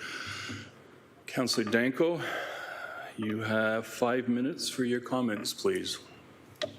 Thank you, Mr. Chairman, and no apology necessary. I appreciate the work that you're doing there in person. So just to pick up where I left off, I think we've seen a demonstration just now of the unvaccinated, those opposed to vaccines, why the mandatory vaccine policy is necessary to protect the most vulnerable in our population, in the general public, and also our staff. So back to the policy, I would be considerate of revising the policy from changing the penalty from termination to long-term unpaid leave. I think that would give us an opportunity to reevaluate whether termination would still be necessary in 9 to 12 months. And I think it would depend on the advice of the medical officer of health at the time, in the future. It's and also depend on where we are with COVID-19. There's a very likely chance that in the next few months, there'll be an additional vaccine that targets specifically some of the variants. And that may be, under the advice of healthcare professionals, what the definition of fully vaxxed is, from 2 vaccines as current to, whatever this new vaccine is that targets variants. So there's a good chance that the definition of being vaccinated, fully vaccinated, can evolve in the next 9 to 12 months, and that would give us an opportunity to reevaluate termination at that time, and perhaps eliminate some of the arbitration and costs for award. But I think that's something I can take offline and further discuss with staff in terms of the policy, because as I understand, we can't do that today. That would be a question for council. So, thank you. That would be most appropriate, Councillor Danko. Thank you. Councillor Pauls, please. Second time speaker. And thank you. Councillor Danko, unpaid leave, there's still work for the city of Hamilton, but they don't get paid. How are they going to pay their mortgages? How are they going to pay for food for the family? I want to tell you that Air Canada, and I know because I have all my family working for Air Canada and WestJet. Did you know, now I'm not saying my family's vaccinated, but did you know they called all the airline stewardesses that were unvaccinated, and they weren't getting paid and they had to back pay? Do you know that Air Canada, when hiring them back, they're not vaccinated, the stewardesses go all over the world, and yet they're not vaccinated. And yet here in Hamilton, we're saying you have to be vaccinated. Did you know RCMP? My nephew is at RCMP in Calgary. He's vaccinated. But did you know they called them all back, saying, it doesn't matter if you're vaccinated or not. Please come back. Matter of fact, he told me a story, because he's here right now visiting. He said that one of the gentlemen that came back, he was on unpaid leave. When they asked him to come back, he said, yes, thank you, I'm coming back, but now I'm on stress leave. Do you know the stress that's happening? You know why these people here are so emotional? Do you know why they're fighting? Because we have a paycheck. Next month, Councillor Danko and everybody will get paid. But these people that believe with their own heart, they've done their research that says they cannot transmit it. They've done their homework. They believe that. What about if you believed in something and you said, I'm going to stand for what I believe? I have no right. I have no right to enforce something on them. Because when there's a risk, everybody knows if there's a risk, then you have a choice. What happened to my body? My choice. We've said it many times for other incidents. So I just want to ask, if the reconsideration that I will, or you will be putting, I need one of the 6 that voted to terminate, to reconsider. We could talk about it again, because we're at the last stage. It's just like the last ending of a baseball game, and now we want to implement something. Let's think clearly. Let's not do it because I want to say I said no and no is no. Let's not play that game. I'm asking you to reconsider. If I could do a motion or you could put a motion and we could discuss it again, because when I talked to Dr. Elizabeth, she said she was the one that also was in that talking about why we shouldn't fire, the stress. You know, the city is divided. It's at the end of a rope here. We're finished. COVID-19, a couple of doctors have said we have to live with it now. You know, I'm not saying it's over, and don't quote me say that I don't believe in COVID. Yes, I do. But we're in a different stage now. So I'm asking one more time. I think I emailed, I have one of my staff email you to see if one of you would reconsider. And you know what? I want to apologize for the people here if they got too emotional. But I understand why. Because honestly, if you believe me, all the emails I've got that I read over and over just breaks my heart. Because if I was in that situation, or if you were in that situation, believe in it, that you cannot get vaccinated for some reason that you don't know why, I don't know why, I would have to respect them. And so with that, I just want to say, and Councillor Danko and everybody here, And let's not call them anti-vaxxers anymore. Let's talk about that they have their rights and they need to understand why. But let's not call them. Thank you, Councillor. Your time's up. I've closed your microphone. Mayor Eisenberger, second time speaker, please. Call the question. Before we do that, Mr. Mayor, I have one question to ask. So can I ask you to take the chair, please, sir? Thank you. So can I get clarification? The original decision, we were in the midst of the pandemic. The pandemic was very aggressive and there was a lot of cases. The current pandemic environment has changed and many organizations across Ontario have removed their mandates. Does that current social, political environment have an impact on the arbitrator? Thank you. Laura?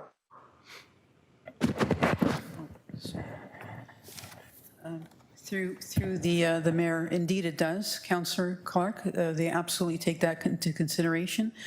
They have incorporated the current circumstances into their decisions, and I think that's what is affecting primarily their rationale in terms of the reasonableness of a policy, because things have changed, the medical information that is available, and the advice from the medical officers of health.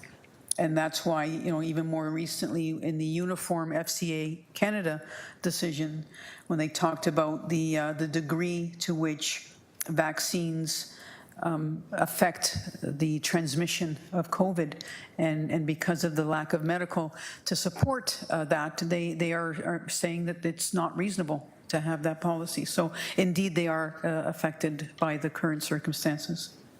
Thank you. And Mr. Mayor, just a quick comment. I know people are incredibly passionate on both sides of this equation. And I don't fault 6 councillors on either side making a decision. It was an informed decision. They had lots of evidence before them, and they made the decision based on what was before them at the time. And we should never, never disparage our council colleagues for making a decision that was based on their research, their understanding of the issue, or their personal feelings on the issue. That's what we all get paid to do. And from time to time, we disagree with each other. And that's democracy. But let's refrain from disparaging our colleagues or staff, we make decisions to the best of our ability based on the evidence that is before us. I'm not going to get into the decision with regards to whether staff should be terminated or not. I voted my conscience at the time, and I voted that we should not be terminating. And I felt compelled to do that because at the very beginning of this pandemic, I asked Ms. Fontana twice, will we be terminating staff? And the response was unequivocally, no, we will not be terminating staff. And so that's why I made my decision. And I'm hopeful that given the changes that we have, that there may be a change in opinion around the council table. But I will never disparage a colleague for their opinion, for their position, or their vote. That is democracy. And when we do that, we do rile up the public, because there are people on both sides of every single vote that we take. And so I just encourage people, let's be respectful of each other, let's be civil. And again, I apologize to all of our staff and council for what transpired here. Unfortunately, the folks that were present had taken the position that they were no longer going to follow my directions, and I warned them many times before I cleared the gallery. Those are all my comments, Mr. Mayor. I have one first-time speaker in Councillor Tom Jackson. Since I indicated that I wanted to call the question, I since now do want to speak. So, and just consistent with what you started off with at the very beginning of this meeting, we're now falling into discussion around the original vote and the mandates, as opposed to the information that's before us today. And so, you rightfully, I think, indicated that we shouldn't be going down this road, but here we are doing it anyway. So I'm gonna kind of follow on your lead and say someone wisely pointed out to me that things have changed, and they changed largely because people got vaccinated. That's why things have changed, and I will continue to speak on behalf of the vast majority of our population that did the right thing to the greater benefit of our community, because they did. We are in a good place right now, and that vaccine continues to be a significant factor in keeping it this way. And so no one wants to go back to shutdowns. No one wants to go back to closing parks and facilities and all the things that we were required to do at the moment of time, because we had no idea what this vaccine or what this virus was. And then until they figured it out, and then figured out ultimately what the cure or the vaccine would be, not the cure, that would prevent people from being hospitalized, it has worked dramatically well. And that is why I maintain that we are required as an employer to maintain a health and safety work environment. And to your point, no one took this issue lightly. And so to admonish anyone for not getting it right, or not having the right numbers, or not being as passionate as some are when they're speaking today, and mentioning names while we go through that. And you know what, I could have asked for points of privilege 9 times over, but I just didn't have I don't have the energy to keep at this issue over and over and over again. So I am, and here we are now going for a 4th time. Which is ridiculous. There's an opportunity to debate this. If you want to debate the policy issue, that's coming up at council. You're 100% right raising that issue at the outset, and we should keep it that way. And if we want to continue to hammer away at one another right now, it is not going to be at all helpful, productive, or get us anywhere, because this is not the venue or the place to do that. So I would hope that Councillor Pauls would cease and desist at this point. You've made your point 9 times over. And others are now going to be feeling compelled to make their point if we keep at this. So let's have that debate at council if you want to go there. But I'm done with this issue for the moment. And so I will continue to ask you to call the question. So under our procedural rules, first-time speakers have an opportunity to speak before we hold a vote to call the question, and Councillor Jackson would be a first-time speaker. And then failing any other first-time speakers, I will come to you for the motion to call the question, sir. Councillor Jackson, you have the floor, sir.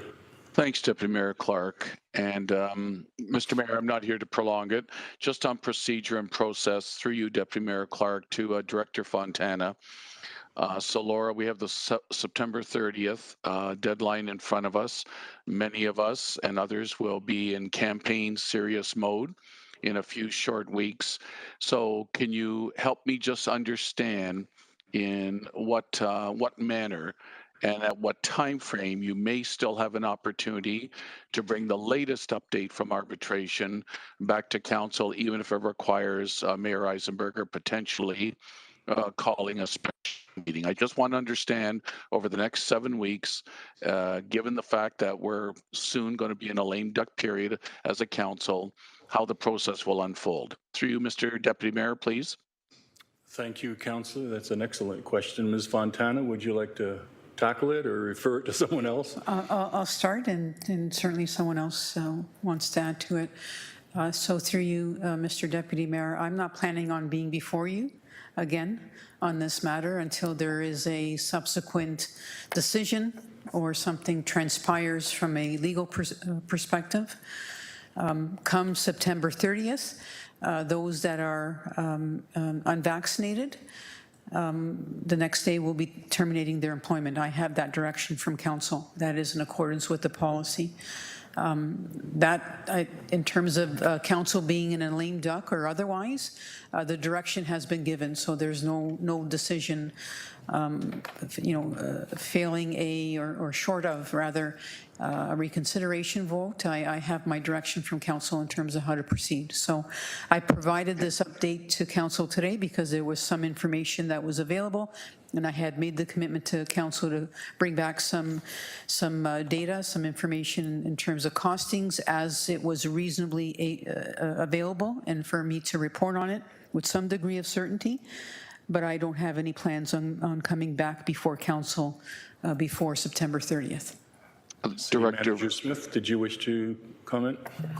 Thank you. Through the Deputy Mayor, that gentleman or general, I've just promoted Laura. Executive Director Fontana is correct. We have no new information at this point or expecting it, and it would take a ruling from an arbitrator that we're involved in to bring something back. So, thank you, Deputy Mayor Clark, and I'm sorry I just almost interrupted the city manager. My apologies. So, for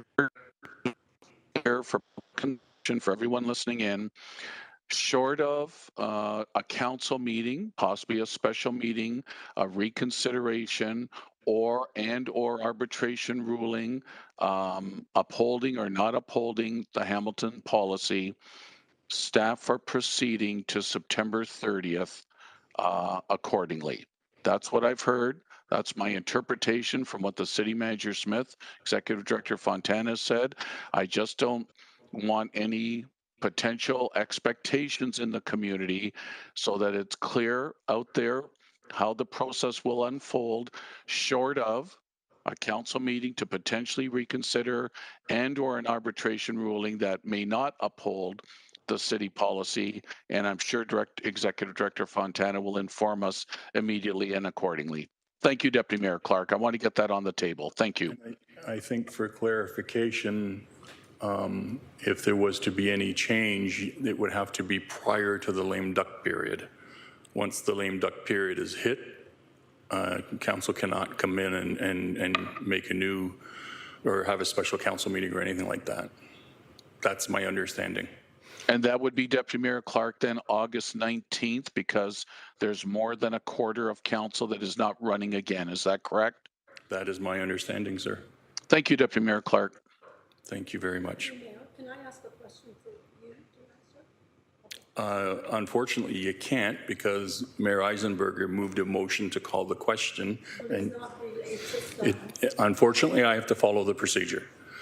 Rules of order are very clear. The vote or motion to call the question was moved. I need a seconder. What? Whoa, Councillor Danko. Whoa, first time speaker. Okay, I don't have you on the list, Councillor Farr. I'm sorry. It's okay. I'm on the chat. Okay. I don't have chat before me, so thank you. Go ahead, Councillor Farr.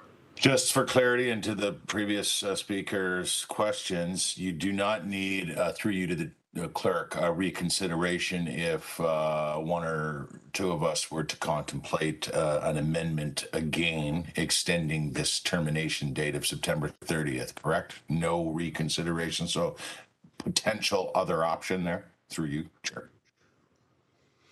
To extend the deadline?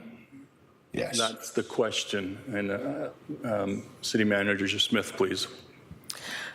Through you, Deputy Mayor. So in terms of extending the date, I believe the clerk has ruled before when the motion was brought forward to change the date to September 30th, that wasn't considered a reconsideration, that it is just changing the implementation date, but I'll ask clerks to verify that. That's my recollection. And while I have the floor, I'll just remind Council, in terms of the lame duck, it is only about certain restricted acts.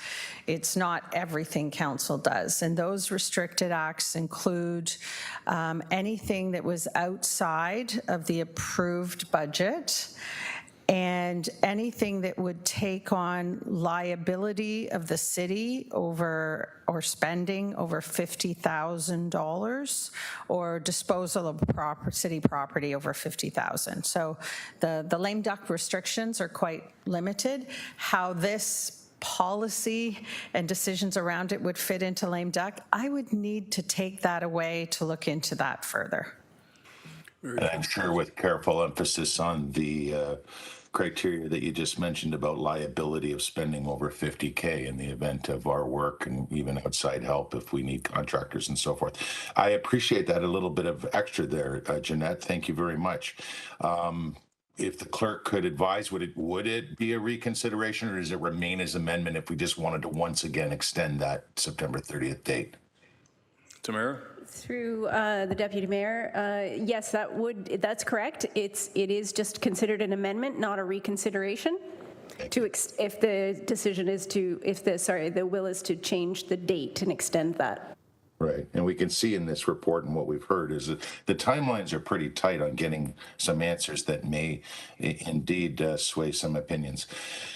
Finally, again, just for clarity through you, just from what I've heard, and I've listened very carefully to this and other debates on the matter, and where I had made up my mind, I believe, was the same meeting as you, Mr. Chair, and a number of others. However, the ultimate outcome of that meeting was that a majority of councillors, and we respect their decision, decided to go against what the staff recommendation was. So I just want absolute clarity on that. I did not support that at the time because it was the advice of the medical officer of health and HR and whoever else, I think even Jeanette, who signed off on that report that came to us, that we would scrap the mandate. So maybe this could be a good last question on this debate. So through you, there was that report on the day where we as a council decided to go against the medical officer of health, which at the time, I think Councillor Marula had a good argument there saying, why would I do that now when I followed the advice throughout this pandemic? So through you, is that correct? Through you, Mr. Chair.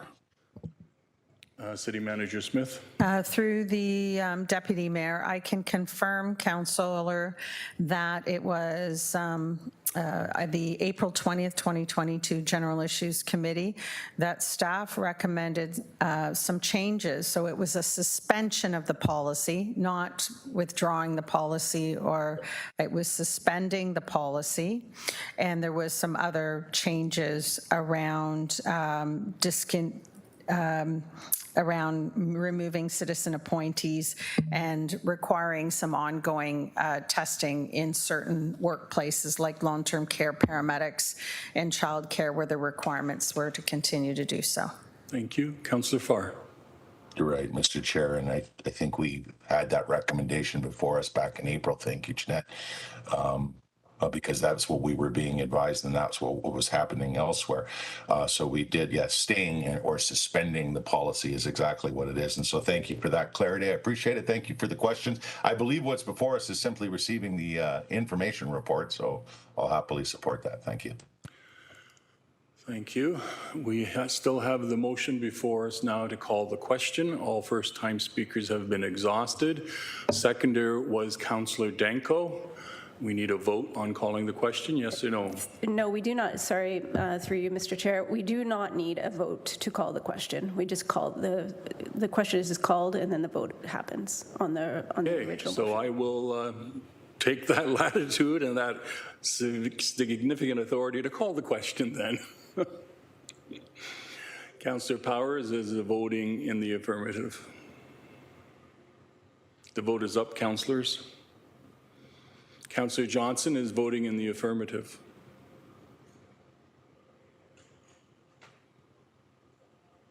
And Councillor Danko is thumbs up. Yes, thumbs thank up. you.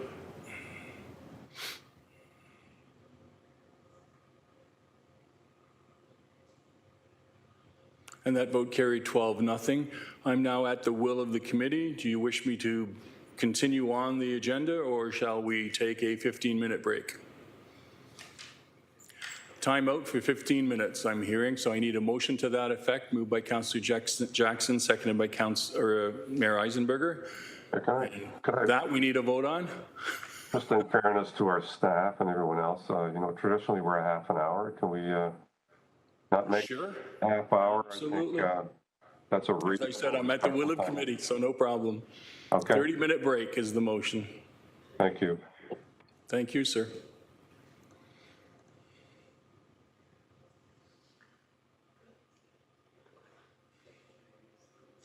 Councillor Powers is voting in the affirmative.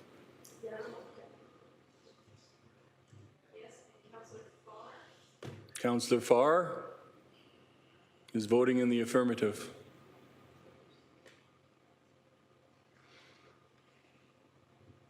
And that carried 12-0.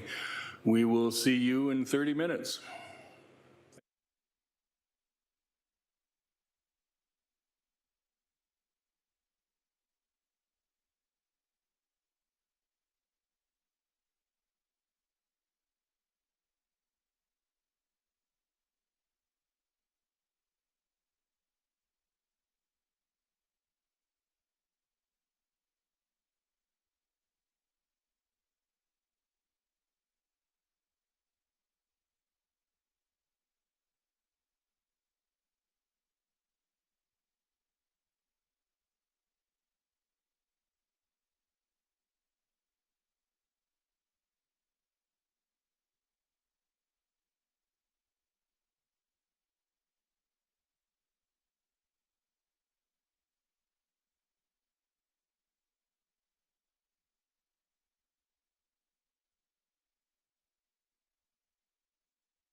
Thank you, councillors. We have come back from our half-hour recess.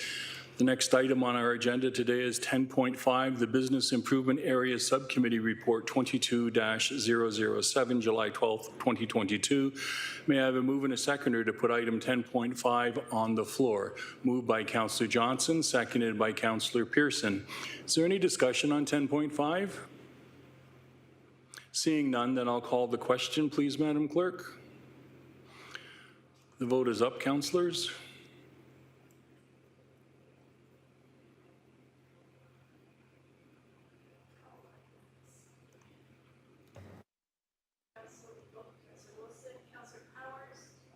Councillor Powers is not I don't see him there. And Councillor Danko. Is Councillor Danko back? I do not see him either.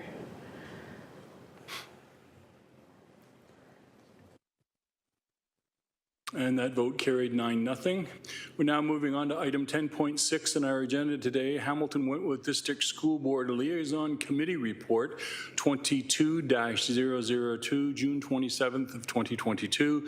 May I have a mover and a seconder to put 10.6 on the floor, please? Moved by Councillor Jackson, seconded by Councillor Vanderbeek. Is there any discussion on this report? Seeing none, Madam Clerk, I call the question. The vote's up. Councillor Clark, could I ask who's in chambers now present for this council meeting? For councillors, myself. Yep. That's it. And then we have staff and the two clerks. Councillor Paulos is not present at the moment? That is correct, sir. Okay, and no one else other than yourself in council chambers. Okay, thank you. Yep. Appreciate that. No problem, sir. Thank you. And that vote carried 9-0. I'm psychic. Item 10.7 is the West Harbour Development Subcommittee Report 22-002, July 19th, 2022. May I have a mover and a seconder to put item 10.7 on the floor? Moved by Councillor Farr, seconded by Mayor Eisenberger. Any comments or questions on this report? Seeing none, I'll call the question, please.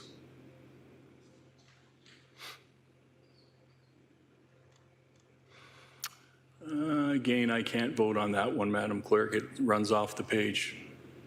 I've got the awkward motion. We've seen a variety of ones coming through today, which obviously. Yeah, I've even shrunk my screen and I still can't get it. I can hit yes or no, but I can't hit submit. Okay, so, but you are in favor, Councillor Clark? Yes. And you're in favor as well, Mayor Eisenberger? Yeah. Yes, thank you.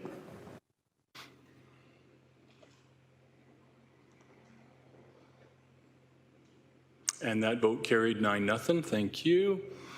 We are now moving on to 10.8, the Light Rail Transit Subcommittee Report 22-002, July 18th of 2022. May I please have a mover and a seconder to put item 10.8 on the floor?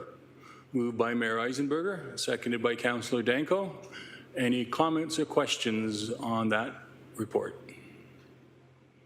Seeing none, I'll call the question, please, Madam Clerk. The vote is up.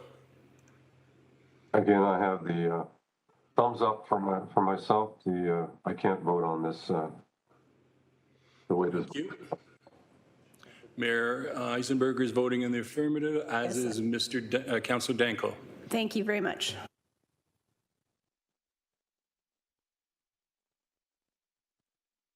That vote carried 10-0. We're now moving on to item 10.9 in our agenda, which is the Hamilton Future Fund Report 22-001, July 13th, 2022. May I have a mover and a seconder to put this item on the floor? Moved by Councillor Nan, seconded by Mayor Eisenberger. Any discussion on the item? Seeing none, I'll call the question, please. The vote is up, councillors. Councillor Danko, I don't have your vote. You're in favor? He's in voting in the affirmative. Thank you.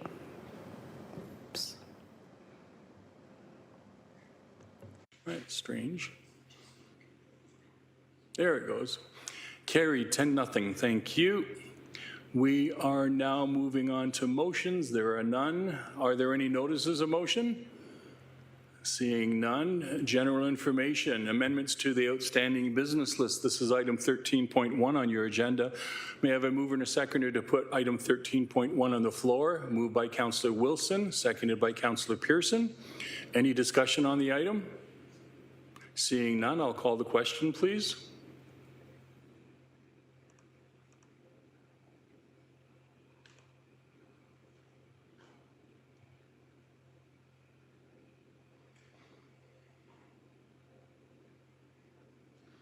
And that vote carried 10-0. We're moving now into the private and confidential, item 14. May I please have a mover and a seconder to move into closed session to discuss 14.1 pursuant to subsection 9.1, subsection C of the city's procedural bylaw 21-021 as amended, and section 239, part 2, subsection C of the Ontario Municipal Act as amended, as the subject matter pertains to a proposed or pending acquisition or disposition of land by the municipality or local board. Moved by Councillor Farr, seconded by Councillor Danko. Councillor Farr, please. Go ahead, sir. If everyone's seen it, relatively minor, I'm happy to move it, and we could probably avoid an in-camera. If everyone's interested. I got a seconder in Councillor Brenda Johnson. Thank you, Councillor. So around the table, is there anyone that needs to go in camera to ask questions? Now would be the time to give the indication. Seeing none, the item is moved by Councillor Farr, seconded by Councillor Johnson, and we'll call the question.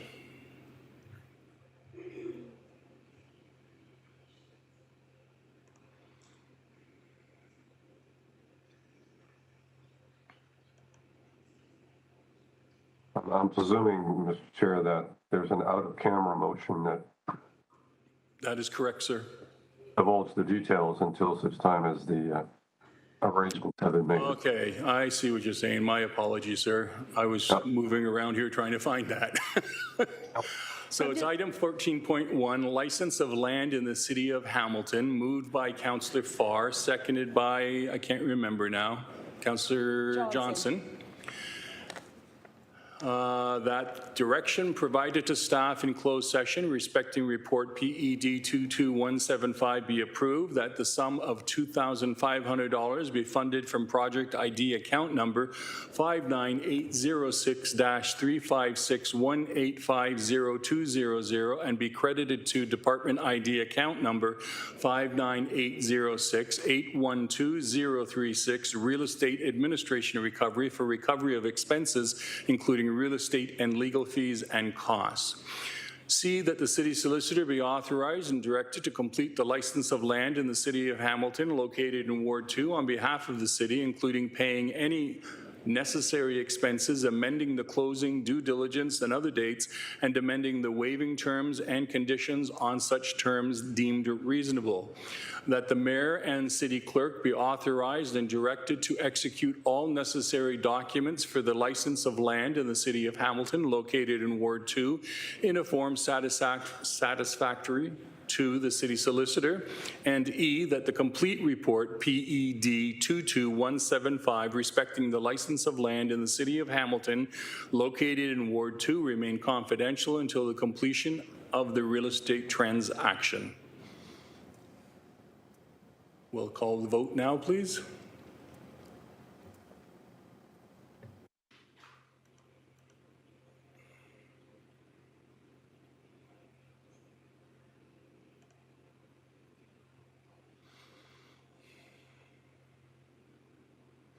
That carried 10-0.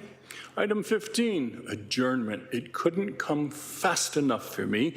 May I please have a mover and seconder to adjourn the meeting? Moved by Councillor Powers, seconded by Councillor Pearson. We'll have the vote now. Councillors, thank you for your participation and patience today. To our staff, thank you very much for your participation and patience throughout the day.